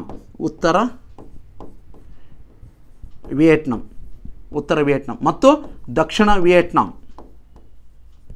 ಒಂದು ಯಾವುದು? ಉತ್ತರ ವಿಯೆಟ್ನಾಂ ಮತ್ತು ದಕ್ಷಿಣ ವಿಯೆಟ್ನಾಮನ್ನು ಬೇರ್ಪಡಿಸೋದು ಯಾವುದು? 17 ಡಿಗ್ರಿ. ನೆಕ್ಸ್ಟು 10 ಡಿಗ್ರಿ ಉತ್ತರ ಅಕ್ಷಾಂಶ. 10 ಡಿಗ್ರಿ ಉತ್ತರ ಅಕ್ಷಾಂಶ ಯಾವುದು? ಅಂಡಮಾನ್ ಮತ್ತು ನಿಕೋಬಾರ್ ಅನ್ನು ಬೇರ್ಪಡಿಸೋದು 10 ಡಿಗ್ರಿ ಉತ್ತರ ಅಕ್ಷಾಂಶ. ಮತ್ತು 8 ಡಿಗ್ರಿ ಉತ್ತರ ಅಕ್ಷಾಂಶ ಯಾವುದು? ಲಕ್ಷದ್ವೀಪದಿಂದ ಮಾಲ್ಡಿವಾಸ್. 8 ಡಿಗ್ರಿ ಲಕ್ಷದ್ವೀಪದಿಂದ Maldives, 10 degree Andaman Nicobar. Next 17 degree ಉತ್ತರ ವಿಯೆಟ್ನಾಂ, ದಕ್ಷಿಣ ವಿಯೆಟ್ನಾಂ. ನೆಕ್ಸ್ಟು ಯಾವುದು 20 ಡಿಗ್ರಿ 20 ಡಿಗ್ರಿ ಉತ್ತರ ಅಕ್ಷಾಂಶ ಯಾವುದು ಸುಡಾನ್ ಮತ್ತು ಲಿಬಿಯಾ. 22 ಡಿಗ್ರಿ ಉತ್ತರ ಅಕ್ಷಾಂಶ ಈಜಿಪ್ಟ್ ಮತ್ತು ಸುಡಾನ್. 24 ಡಿಗ್ರಿ ಭಾರತ ಮತ್ತು ಪಾಕಿಸ್ತಾನ. ಭಾರತದಲ್ಲಿ ಯಾವ ಪ್ಲೇಸ್ ಅಂತ ಕೇಳಿದ್ರೆ ಗುಜರಾತಿನ run of Kutch. Next one ಅಂದರೆ ಯಾವುದು 38 ಡಿಗ್ರಿ ಉತ್ತರ ಅಕ್ಷಾಂಶ ಯಾವುದು ದಕ್ಷಿಣ ಕೊರಿಯಾ ಮತ್ತು ಉತ್ತರ ಕೊರಿಯಾ. 49 ಡಿಗ್ರಿ ಉತ್ತರ ಅಕ್ಷಾಂಶ ಕೇಳಿದ್ರೆ ಅಮೆರಿಕ ಮತ್ತು ಕೆನಡಾ. ನೆಕ್ಸ್ಟ್ ಮೆಗನಾಟ್ ರೇಖೆ. ಮೆಗನಾಟ್ ರೇಖೆಯಲ್ಲಿ ಬರುತ್ತೆ ಅಂತ ಕೇಳಿದ್ರೆ ಯಾವುದು ಜರ್ಮನಿ ಮತ್ತು ಫ್ರಾನ್ಸ್. ಜರ್ಮನಿ ಮತ್ತು ಫ್ರಾನ್ಸ್. ಹಾಗಾದ್ರೆ ನೆಕ್ಸ್ಟ್ ಒನ್ ಅಂದರೆ ಮ್ಯಾಕ್ಮೋಹನ್ ಹಾಗಾದ್ರೆ ರ್ಯಾಡ್ಕ್ಲಿಫ್ ಡ್ಯೂರೆಂಟ್ ನಿಮಗೆಲ್ಲ ಗೊತ್ತಿದೆ. ಓಕೆ, ಇದು ನಮಗೆ ಪ್ರಶ್ನೆಯಲ್ಲಿ ಇದಕ್ಕೆ ಉತ್ತರ ಯಾವುದು ಅಂತ ಕೇಳಿದ್ರೆ ಸಿರಲ್ ರ್ಯಾಡ್ಕ್ಲಿಫ್. ಭಾರತ ಮತ್ತು ಪಾಕಿಸ್ತಾನ ಗಡಿ ನಿರ್ಧರಿಸಲು ಸಿರಲ್ ರ್ಯಾಡ್ಕ್ಲಿಫ್. ಇದು ಬಹಳ ಸಲ PSI ಮತ್ತು ಪೊಲೀಸ್ ಎಕ್ಸಾಮಿಗೆ ಕೇಳ್ಯಾರ. ಇದನ್ನು ನೋಟ್ ಮಾಡ್ಕೊಂಬಿಡಿ, ಸ್ವಲ್ಪ very very important. Next question, McMahon ರೇಖೆ ಇವುಗಳ ನಡುವೆ ಒಂದು ಗಡಿ ಎಲ್ಲೇನು ಗುರುತಿಸುತ್ತದೆ. ಮ್ಯಾಕ್ಮೋಹನ ರೇಖೆ ಯಾವುದರ ಒಂದು ಗಡಿಯನ್ನು ನಿರ್ಧರಿಸ್ತೈತಿ ಅಂತ ಕೇಳ್ಯಾರ. ಒಂದು ಇದನ್ನು PSI ಡಿಟೆಕ್ಟಿವ್ 2018, PSI 2016, PC 2017 ಬಹಳ ಸಲ PSI ಕ್ವಶನ್ ಕೇಳ್ಯಾರ. ಮ್ಯಾಕ್ಮೋಹನ ರೇಖೆ ಇವುಗಳ ಗಡಿ ಅಂದ್ರೆ ಭಾರತ ಪಾಕಿಸ್ತಾನ ತಪ್ಪು, ಅಲ್ಲೇ ತೋರಿಸ್ತಿದ್ದೀನಿ. ಭಾರತ ಪಾಕಿಸ್ತಾನ ರ್ಯಾಡ್ಕ್ಲಿಫ್. ಭಾರತ ಮತ್ತು ನೇಪಾಳ ತಪ್ಪು. ಭಾರತ ನೇಪಾಳು ಅಂತಾರಾಷ್ಟ್ರೀಯ ಜಲಗಡಿ ಐತಿ. ಯಾವುದು ನಾರಾಯಣ ನದಿ, ನಾರಾಯಣಿ ನದಿ. ಭಾರತ ಮತ್ತು ನೇಪಾಳದ ಅಂತಾರಾಷ್ಟ್ರೀಯ ಜಲಗಡಿ ಯಾವುದಂದರೆ ನಾರಾಯಣಿ ನದಿ. ಭಾರತ ಚೀನಾ ಸರಿ. ಭಾರತ ಚೀನಾ ಮಧ್ಯದಲ್ಲಿ ಮ್ಯಾಕ್ಮೋಹನ ರೇಖೆ ಎಷ್ಟರಲ್ಲಿ ಹೇಳಿದಾರೆ ಅಂತ ಕೇಳಿದ್ರೆ 1914. ಯಾವ ಒಪ್ಪಂದ ಅಂತ ಕೇಳಿದ್ರೆ ಸಿಮ್ಲಾ ಒಪ್ಪಂದ. ಹಾಗಾದರೆ ಮ್ಯಾಕ್ಮೋಹನ ರೇಖೆ ಎಲ್ಲಿ ಕಂಡು ಬರುತ್ತಂದರೆ ಅರುಣಾಚಲ ಪ್ರದೇಶದ ಬಳಿಯಲ್ಲಿ ಕಂಡು ಬರುತ್ತೆ. ಅರುಣಾಚಲ ಪ್ರದೇಶದ ಬಳಿಯಲ್ಲಿ ಮ್ಯಾಕ್ಮೋಹನ ರೇಖೆ 1914 ಸಿಮ್ಲಾ ಒಪ್ಪಂದ. ಭಾರತ ಮತ್ತು ಬಾಂಗ್ಲಾದೇಶ ತಪ್ಪು, ಇದು ತಪ್ಪಾಗುತ್ತೆ. ಹಾಗಾದ್ರೆ ಸರಿಯಾದ ಉತ್ತರ ಯಾವುದನ್ನು ಕೇಳಿದ್ರೆ ಭಾರತ ಮತ್ತು ಚೀನಾ ಸರಿಯಾದ ಉತ್ತರವಾಗಿದೆ. ನೆಕ್ಸ್ಟ್ ಪ್ರಶ್ನೆ, ಓಕೆ, ದಮನ್ ಮತ್ತು ದಿವ್ ಯಾವುದನ್ನು ಪ್ರತ್ಯೇಕಿಸುತ್ತದೆ. ಓಕೆ, ಇದನ್ನು PSI 2016 ಕೇಳ್ಯಾರ. ಇಲ್ಲಿ ಮೊದಲು ಗೊತ್ತಿಡ್ಕೊಂಬಿಡಿ, ಇಲ್ಲಿ ನಮಗೆ ದಮನ್ ಮತ್ತು ದಿವ್ ಯಾವುದನ್ನು ಪ್ರತ್ಯೇಕಿಸುತ್ತದೆ. ಇಲ್ಲಿ ಬಂದಾಗ ಇಲ್ಲಿ ಒಂದು ಏನು ಕಾಣಿಸುತ್ತೆ, ದಮನ್ ಮತ್ತು ದಿವ್ ಈ ಭಾಗದಲ್ಲಿ ನಮಗೆ ಹಂಚಿಕೆ ಆಗುತ್ತೆ ಕಾಣಿಸುತ್ತಾ. ಈ ಭಾಗದಲ್ಲಿ ಏನೈತೆ ಅಂದರೆ ಕಂಬತ್ ಕೊಲ್ಲಿ ಕಾಣಿಸ್ತದೆ. ಯಾವ ಕೊಲ್ಲಿ? ಕಂಬತ್ ಕೊಲ್ಲಿ. ಹಾಗಾದರೆ ದಮನ್ ಮತ್ತು ದಿವನ್ನು ಬೇರ್ಪಡಿಸೋದು ಯಾವುದನ್ನು ಕೇಳಿದರೆ ಕಂಬತ್ ಕೊಲ್ಲಿ. ದಮನ್ ಮತ್ತು ದಿವನ್ನು ಒಂದು ಗಲ್ಫ್ ಆಫ್ ಕಂಬತ್ತು ಏನು ಮಾಡುತ್ತಾ ದಮನ್ ಮತ್ತು ದಿವನ್ನು ಬೇರ್ಪಡಿಸುತ್ತಾ. ಮತ್ತೊಂದು ಕೇಳ್ತಾನೆ, ಈ ಒಂದು ಗಲ್ಫ್ ಆಫ್ ಕಂಬತ್ ಕೊಲ್ಲಿಯಲ್ಲಿ ಯಾವ ಯಾವ ನದಿಗಳು ಹರ್ಕೊಂಡು ಬಂದು ಕಂಬತ್ ಕೊಲ್ಲಿಯ ಮೂಲಕ ಅರಬ್ಬಿ ಸಮುದ್ರ ಸೇರ್ತವು. ಯಾವ ಅರಬ್ಬಿ ಸಮುದ್ರ ಸೇರ್ತವೆ? ಯಾವ್ಯಾವ ನದಿ ಅಂತ ಕೇಳಿದ್ರೆ, ಒಂದು ನರ್ಮದಾ ನದಿ. ನರ್ಮದಾ ನದಿ ಹರ್ಕೊಂಡು ಬಂದು ಪಶ್ಚಿಮ ದಿಕ್ಕಿನ ಮೂಲಕ ಕಂಬತ್ ಕೊಲ್ಲಿ ಮೂಲಕ ಅರಬ್ಬಿ ಸಮುದ್ರ ಸೇರುತ್ತಾ. 2 ಮಾಹೆ ನದಿ. ಮಾಹೆ ನದಿ ಎಲ್ಲಿ ಮಧ್ಯಪ್ರದೇಶದಲ್ಲಿ ಉಗಮಿಸಿ ಇದನ್ನು ಸಹಿತ ಪಶ್ಚಿಮಾಭಿಮುಖ ಹರಿದು ಅರಬ್ಬಿ ಸಮುದ್ರ ಸೇರುತ್ತಾ. 3 ತಪತಿ ನದಿ. ತಪತಿ ನದಿ ಸಹಿತ ಮಧ್ಯಪ್ರದೇಶ ಉಗಮಿಸಿ ಅದರಂತೆ ಛತ್ತೀಸ್ಗಢದ ಮೂಲಕ ಬಂದು ಕಂಬತ್ ಕೊಲ್ಲಿಯ ಬಳಿಯಲ್ಲಿ ಒಂದು ಮಹಾರಾಷ್ಟ್ರ ಮೂಲಕ ಏನು ಮಾಡುತ್ತೈತಿ, ಇದು ಸಹಿತ ಒಂದು ಅರಬ್ಬಿ ಸಮುದ್ರ ಸೇರುತ್ತಾ. ಇನ್ನೊಂದು ನದಿ ಸಬರ್ಮತಿ. ಸಬರ್ಮತಿ.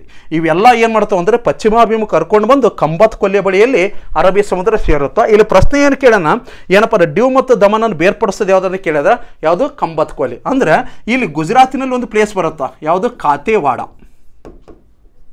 ಖಾತೆವಾಡ ಅದರಂತೆ ಇಲ್ಲಿ ಏನಪ್ಪ ಗುಜರಾತ್. ಈ ಗುಜರಾತಿನಿಂದ ಖಾತೆವಾಡವನ್ನು ಬೇರ್ಪಡಿಸೋದಂತ ಮಧ್ಯದಲ್ಲಿ ಬರುವಂಥ ಒಂದು ಯಾವುದು ಕೊಲ್ಲಿ ಅಂದರೆ ಕಂಬತ್ ಕೊಲ್ಲಿ. ಯಾವ ಕೊಲ್ಲಿ? ಕಂಬತ್ ಕೊಲ್ಲಿ. ಬೇಕಾದ್ರೆ ಒಂದು ಮ್ಯಾಪ್ ನೋಡ್ಕೊಂಬಿಡಿ, ಸ್ವಲ್ಪ ಬೇಗ ಬಂದಿದೆ ನೋಡಿ, ನಿಮಗೆಲ್ಲ ಕಾಣಿಸುತ್ತಿದೆ ಅಂದ್ಕೊಂಡಿದ್ದೀನಿ. ಓಕೆ, ಇಲ್ಲಿ ಕಂಬತ್ ಕೊಲ್ಲಿ ಇದೆ. ಈ ಭಾಗ ಖಾತೆವಾಡ. ಇದು ಗುಜರಾತಿನ ಒಂದು ಭಾಗನೂ ಹೌದು.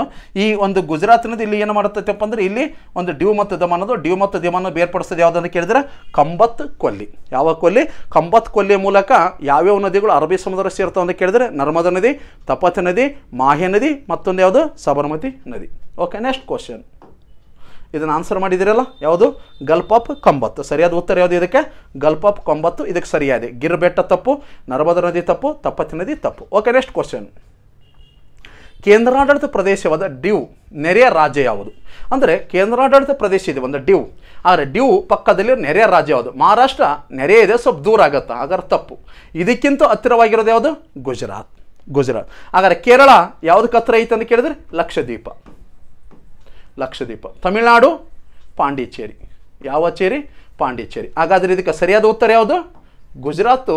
ಹಾಗಾದರೆ ಡ್ಯೂನ ಪಕ್ಕದಲ್ಲಿರುವಂಥ ರಾಜ್ಯ ಯಾವುದು? ಗುಜರಾತು. ಇದು PSI 2016 ಕೇಳ್ಯಾರ, ಮುಂದೂ ಕೇಳ್ತಾರೆ. ಓಕೆ, ಹಾಗಾದ್ರೆ ನೆಕ್ಸ್ಟ್ ಪ್ರಶ್ನೆ. ನೆಕ್ಸ್ಟು, ವಿಸ್ತೀರ್ಣದಲ್ಲಿ ಭಾರತದ ಅತಿ ಚಿಕ್ಕ ರಾಜ್ಯ ಯಾವುದು? ಅಂದರೆ ಅತಿ ದೊಡ್ಡದ ರಾಜ್ಯ ಇರಬೇಕು, ಅತಿ ಚಿಕ್ಕ ರಾಜ್ಯ. ಓಕೆ, ಬಿಹಾರ್ ಮತ್ತು ಮಣಿಪುರ್ ತಪ್ಪು. ಹಾಗಾದ್ರೆ ಕೇಳಿರೋದು PC 2007, PC 2016, PC 2018. ಸರಿಯಾದ ಉತ್ತರ ರಾಜಸ್ಥಾನ ಮತ್ತು ಗೋವಾ.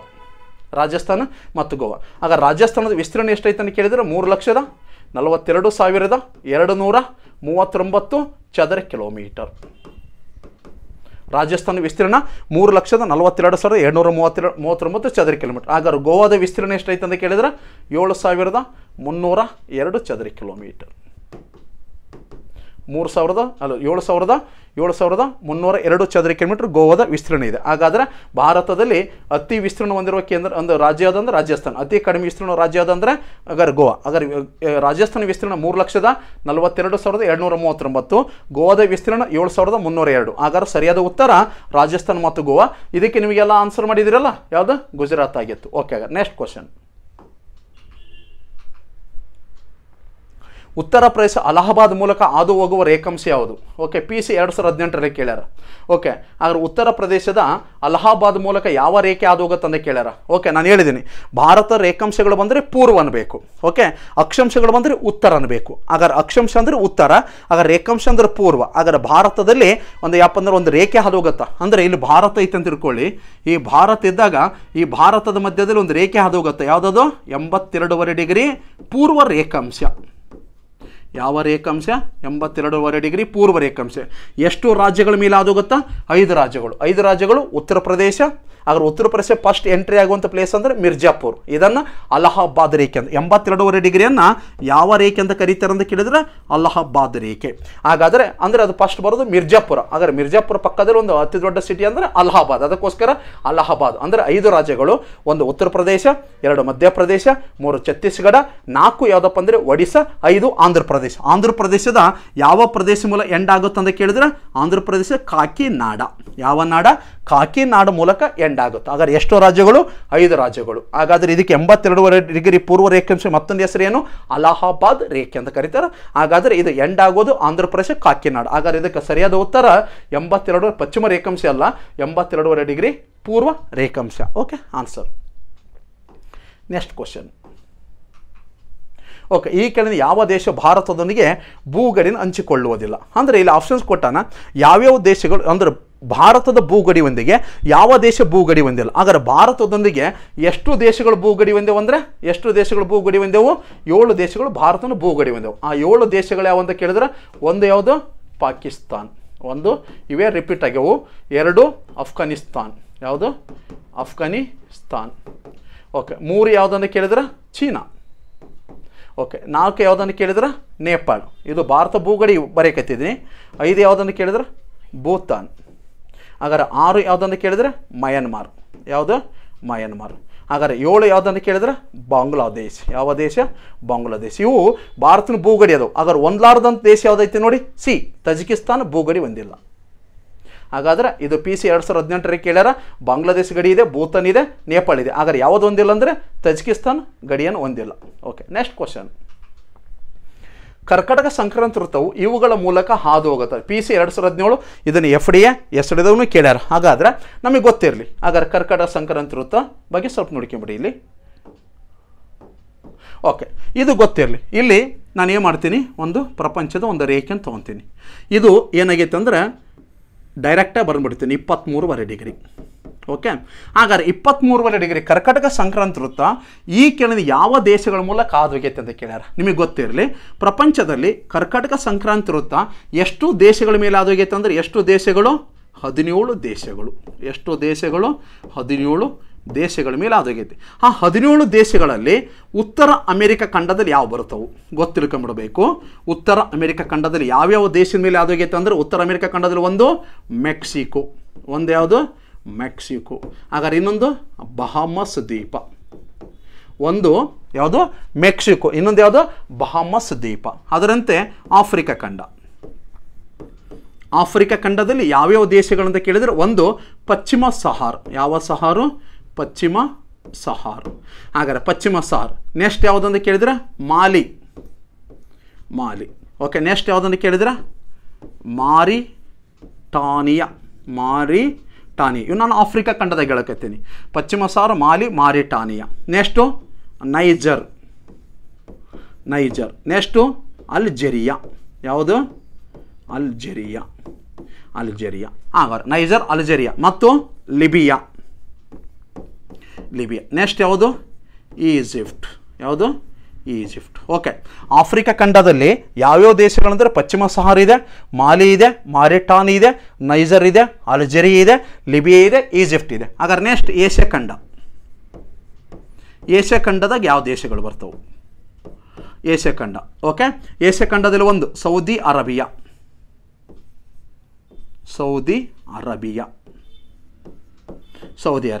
ನೆಕ್ಸ್ಟ್ ಸೌದಿ ಅರೇಬಿಯಾ ಆದಮೇಲೆ ಯಾವುದು? ಓಮನ್. ಓಮನ್ ಆದಮೇಲೆ ನೆಕ್ಸ್ಟ್ ಯಾವುದು? ಓಮನ್ ಆದಮೇಲೆ ಎಮಿರೇಟ್ಸ್.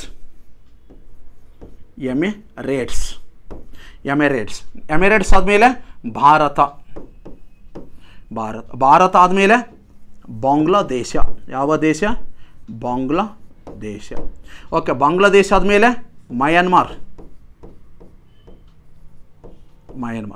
ಆದಮೇಲೆ ಚೀನಾ ಆದಮೇಲೆ ತೈವಾನ್.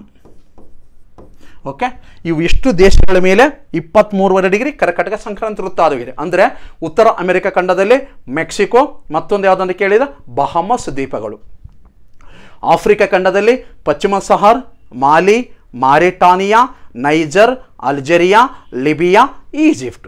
ಅದರಂತೆ ಏಷ್ಯಾ ಖಂಡದಲ್ಲಿ ಅಂತ ಕೇಳಿದರೆ Saudi Arabia, Oman, Emirates, Bharat, Bangladesh, Myanmar, China, Taiwan. ಇವು ಎಲ್ಲ ಏನಪ್ಪ ಅಂದರೆ 23.5 ಡಿಗ್ರಿ ಕರ್ಕಾಟಕ ಸಂಕ್ರಾಂತಿ ವೃತ್ತ ಹಾದು ಹೋಗಿರುವಂಥ ದೇಶಗಳು. ಇಲ್ಲಿ ಪ್ರಶ್ನೆ ಕೇಳೋಣ, ಭಾರತ, ಇರಾನ್. ನಾನು ಇರಾನ್ ಎಲ್ಲಿ ಕೊಟ್ಟಲ್ಲ, ಆಗ ಇದು ತಪ್ಪು. ಹಾಗಾದರೆ ಇರಾನ್ ಮತ್ತು ಪಾಕಿಸ್ತಾನ, ನಾನು ಇದ್ರಾಗ ಎಲ್ಲಿ ಇರಾನ್ ಮತ್ತು ಪಾಕಿಸ್ತಾನ ಹೇಳಿಲ್ಲ, ತಪ್ಪು. ಭಾರತ ಮತ್ತು ಸೌದಿ ಅರೇಬಿಯಾ, ಓಕೆ, ನಾನು ಹೇಳಿದ್ದೀನಿ ಭಾರತ ಮತ್ತು ಸೌದಿ ಅರೇಬಿಯಾ ಹೇಳಿದ್ದೀನಿ. ಇನ್ನೊಂದು ಇರಾನ್ ಮತ್ತು ಇರಾಕ್, ತಪ್ಪು. ಹಾಗಾದರೆ ನಮಗೆ ಸರಿಯಾದ ಉತ್ತರ ಯಾವುದು? ಭಾರತ ಮತ್ತು ಸೌದಿ ಅರೇಬಿಯಾ 23.5 ಡಿಗ್ರಿ ಕರ್ಕಾಟಕ ಸಂಕ್ರಾಂತಿ ವೃತ್ತ ಹಾದು ಹೋಗಿದೆ. ಓಕೆ, ಹಾಗಾದರೆ ಮೋಸ್ಟ್ಲಿ ಲಾಸ್ಟ್ ಪ್ರಶ್ನೆ ಇರಬೇಕು, ಚೆಕ್ ಮಾಡ್ಕೊಂಬಿಡಿ. ಓಕೆ, ಕರ್ಕಾಟಕ ಸಂಕ್ರಾಂತಿ ವೃತ್ತವು ಈ ರಾಜ್ಯದ ಮೂಲಕ ಹಾದು ಹೋಗುತ್ತದೆ. ಇಲ್ಲಿ 4 ಆಪ್ಷನ್ಸ್ ಕೊಟ್ಟಾನ. ಹಾಗಾದ್ರೆ ಕರ್ಕಾಟಕ ಸಂಕ್ರಾಂತಿ ವೃತ್ತ ಭಾರತದ ಈ ಕೆಳಗಿನ ಯಾವ ರಾಜ್ಯದ ಮೂಲಕ ಹಾದು ಹೋಗುತ್ತೆ ಅಂತ ಕೇಳಿದ್ದು PC 2017. ಗೊತ್ತಿಡ್ಕೊಂಬಿಡಿ. ಇಲ್ಲಿ ಇತ್ತಂದರೆ ಇಲ್ಲಿ ಕರ್ಕಾಟಕ ಸಂಕ್ರಾಂತಿ ವೃತ್ತ ಇದೆ 23.5 ಡಿಗ್ರಿ. ಹಾಗಾದರೆ ಭಾರತದ ಎಷ್ಟು ರಾಜ್ಯಗಳ ಮೇಲೆ ಹಾದು ಹೋಗೈತೆ ಅಂದರೆ 8 ರಾಜ್ಯಗಳ ಮೇಲೆ. 8 ರಾಜ್ಯಗಳು ಯಾವಂತ ಕೇಳಿದರೆ 1 ಗುಜರಾತ್, 2 ರಾಜಸ್ಥಾನ್, 3 ಮಧ್ಯಪ್ರದೇಶ, 4 ಅಂತ ಕೇಳಿದ್ರೆ 4 ಛತ್ತೀಸ್ಗಢ, 5 ಜಾರ್ಖಂಡ್, 6 ಪಶ್ಚಿಮ ಬಂಗಾಳ, 7 ತ್ರಿಪುರ, 8 ಮಿಜೋರಾಂ. ಹಾಗಾದ್ರೆ ನಾನು ಅವನು ಎಲ್ಲ ಹೇಳಿದ್ದೀನಿ, ಪ್ಲೇಸ್ ಹೇಳಿದ್ದೀನಿ. ಮಿಜೋರಾಂನಾಗ ಯಾವ ಸ್ಥಳ ಐತೆ ಅಂತ ಹೇಳಿದ್ದೀನಿ. ಮಿಜೋರಾಂನಾಗ ಬರುವಂಥ ಸ್ಥಳ ಯಾವುದು? ಚಂಪೈ. ಹಾಗಾದ್ರೆ ತ್ರಿಪುರದಲ್ಲಿರುವಂಥ ಒಂದು ಸ್ಥಳ ಯಾವುದಂತ ಕೇಳಿದರೆ ಉದಯಪುರ. ಹಾಗಾದ್ರೆ ಪಶ್ಚಿಮ ಬಂಗಾಳದಲ್ಲಿರುವಂಥ ಒಂದು ಸ್ಥಳ ಯಾವುದಂತ ಕೇಳಿದರೆ ಕೃಷ್ಣನಗರ್. ಅದರಂತೆ ಜಾರ್ಖಂಡದಲ್ಲಿರುವಂಥ ಒಂದು ಸ್ಥಳ ಯಾವುದಂದ್ರೆ ಲೋಹರ್ ದಾಗ. ಅದರಂತೆ ಛತ್ತೀಸ್ಗಢದಲ್ಲಿರುವಂಥ ಒಂದು ಸ್ಥಳ ಯಾವುದಂತ ಕೇಳಿದರೆ ಸೋನ್ಹತ್. ಅದರಂತೆ ಮಧ್ಯಪ್ರದೇಶದಲ್ಲಿರುವಂಥ ಒಂದು ಸ್ಥಳ ಯಾವುದಂದ್ರೆ ಸಹಾಜಿಪುರ. ಅದರಂತೆ ರಾಜಸ್ಥಾನದಲ್ಲಿರುವಂಥ ಒಂದು ಸ್ಥಳ ಯಾವುದಂತ ಕೇಳಿದರೆ ಕಾಲೆಂಜರ್. ಗುಜರಾತ್ನಲ್ಲಿರುವಂಥ ಒಂದು ಸ್ಥಳ ಯಾವುದಂತ ಕೇಳಿದರೆ ಜಾಸ್ಡನ್. ಇವು ಏನಪ್ಪ ಅಂದರೆ ಭಾರತದಲ್ಲಿ 23.5 ಡಿಗ್ರಿ ಕರ್ಕಾಟಕ ಸಂಕ್ರಾಂತಿ ವೃತ್ತ 8 ರಾಜ್ಯಗಳು: ಗುಜರಾತ್, ರಾಜಸ್ಥಾನ್, ಮಧ್ಯಪ್ರದೇಶ, ಛತ್ತೀಸ್ಗಢ, ಜಾರ್ಖಂಡ್. ಹಾಗಾದ್ರೆ ನಂತರ ಬಂದರೆ ಛತ್ತೀಸ್ಗಢ, ಜಾರ್ಖಂಡ್, ಪಶ್ಚಿಮ ಬಂಗಾಳ, ತ್ರಿಪುರ, ಮಿಜೋರಾಂ. ಹಾಗಾದ್ರೆ ಇಲ್ಲಿ ನೋಡಿಬಿಡಿ. ಓಕೆ, ಬಿಹಾರ್ ಮೇಗ ಹಾದು ಹೋಗಿಲ್ಲ, ಮಹಾರಾಷ್ಟ್ರ ಹಾದು ಹೋಗಿಲ್ಲ, ಅಸ್ಸಾಂ ಹಾದು ಹೋಗಿಲ್ಲ, ಮಿಜೋರಾಂ ಸರಿಯಾದ ಉತ್ತರ. ಹಾಗಾದರೆ ಯಾವ್ಯಾವ ರಾಜ್ಯಗಳ ಮೂಲಕ ಹಾದು ಹೋಗಿಲ್ಲ ಅಂದರೆ ಬಿಹಾರ್, ಮಹಾರಾಷ್ಟ್ರ ಹಾದು ಹೋಗಿಲ್ಲ. ಆದರೆ ಹಾದು ಹೋಗಿರೋ ರಾಜ್ಯ ಕೇಳೋಣ. ಹಾದು ಹೋಗಿರೋ ರಾಜ್ಯ ಯಾವುದು? ಮಿಜೋರಾಂ ಸರಿಯಾಗಿದೆ. ಹಾಗಾಗಿ ಇವು ಏನಪ್ಪ ಅಂದರೆ ಒಂದು ಪ್ರಮುಖವಾಗಿ ಇಲ್ಲಿವರೆಗೂ ಸಹಿತ ನಾನು ಒಂದು ಸ್ಪರ್ಧಾತ್ಮಕ ಪರೀಕ್ಷೆಯಲ್ಲಿ ಯಾವ್ಯಾವ ಪ್ರಶ್ನೆಗಳು ಕೇಳ್ಯಾರ IAS ಇಂದ ಒಂದು ಪೊಲೀಸ್ ಎಕ್ಸಾಮ್ದವರೆಗೂ ಸಂಪೂರ್ಣವಾದಂಥ ನಿಮ್ಮ ಮಾಹಿತಿಯನ್ನು ನಾನು ಹಂಚ್ಕೊಂಡಿದ್ದೀನಿ. ನೆಕ್ಸ್ಟ್ ಚಾಪ್ಟ್ರು ಭಾರತದ ಭೌಗೋಳಿಕ ಶಾಸ್ತ್ರದಲ್ಲಿ 2ನೇ ಚಾಪ್ಟರ್ ತಗೊಳ್ಳೋಣ. ಭಾರತದ ಭೌಗೋಳಿಕ ಲಕ್ಷಣಗಳು ಹೆಂಗಿದೆ. ಹಿಮಾಲಯ ಪರ್ವತ ಹೆಂಗೆ ರಚನೆ ಆಯಿತು, ಮಡಿಕೆ ಪರ್ವತ ಎಂದರೆ ಏನು. ಹಾಗಾದರೆ ನಂತರ ಒಂದು ಏನಪ್ಪ ಅಂದರೆ ಇಲ್ಲಿ ವೆಗನರ್ ಸಿದ್ಧಾಂತದ ಆಧಾರ ಮೇಲೆ ಹೆಂಗೆ ಒಂದು 2 ಫಲಕಗಳು ಸರಿದಾಡ್ತಾವೆ. ಅಂದರೆ ಒಂದು ಇಂಡಿಯನ್ ಒಂದು ಪ್ಲೇಟ್, ಇನ್ನೊಂದು ಯುರೋಪಿಯನ್ ಪ್ಲೇಟ್ಗಳು ಸರಿದಾಡಿ ಒಂದು ಟೆಥಿಸ್ ನದಿ ಮುಚ್ಚುವಾಗಿ ಹೆಂಗೆ ಹಿಮಾಲಯ ಪರ್ವತ ರಚನೆ ಆಯಿತು. ಹೆಚ್ಚಿನ ಮಾಹಿತಿಯನ್ನು ನೆಕ್ಸ್ಟ್ ತರಗತಿಯಲ್ಲಿ ನೋಡೋಣ. ಓಕೆ, ಈಗ ಇವತ್ತು ನಾವು ಭಾರತ ಭೌಗೋಳಿಕ ಹಿನ್ನೆಲೆಯಲ್ಲಿ ನಮಗೆ IAS ಎಕ್ಸಾಮ್ ನಡೆದು ಪೊಲೀಸ್ ಎಕ್ಸಾಮ್ದವರೆಗೂ ಏನೇನು ಕೇಳ್ಯಾರ ಎಲ್ಲ ಮಾಹಿತಿ ನಾನು ಹಂಚ್ಕೊಂಡಿದ್ದೀನಿ. ಓಕೆ, ಇದನ್ನು ಒಂದು ಸಲ ನೋಟ್ ಮಾಡಿಕೊಂಡು ಸ್ಟಡಿ ಮಾಡಿ. ನೆಕ್ಸ್ಟ್ ಕ್ಲಾಸ್ ಒಳಗೆ ಮತ್ತೆ ನಾವು ನೀವು ಭೇಟಿಯಾಗೋಣ. Thank you.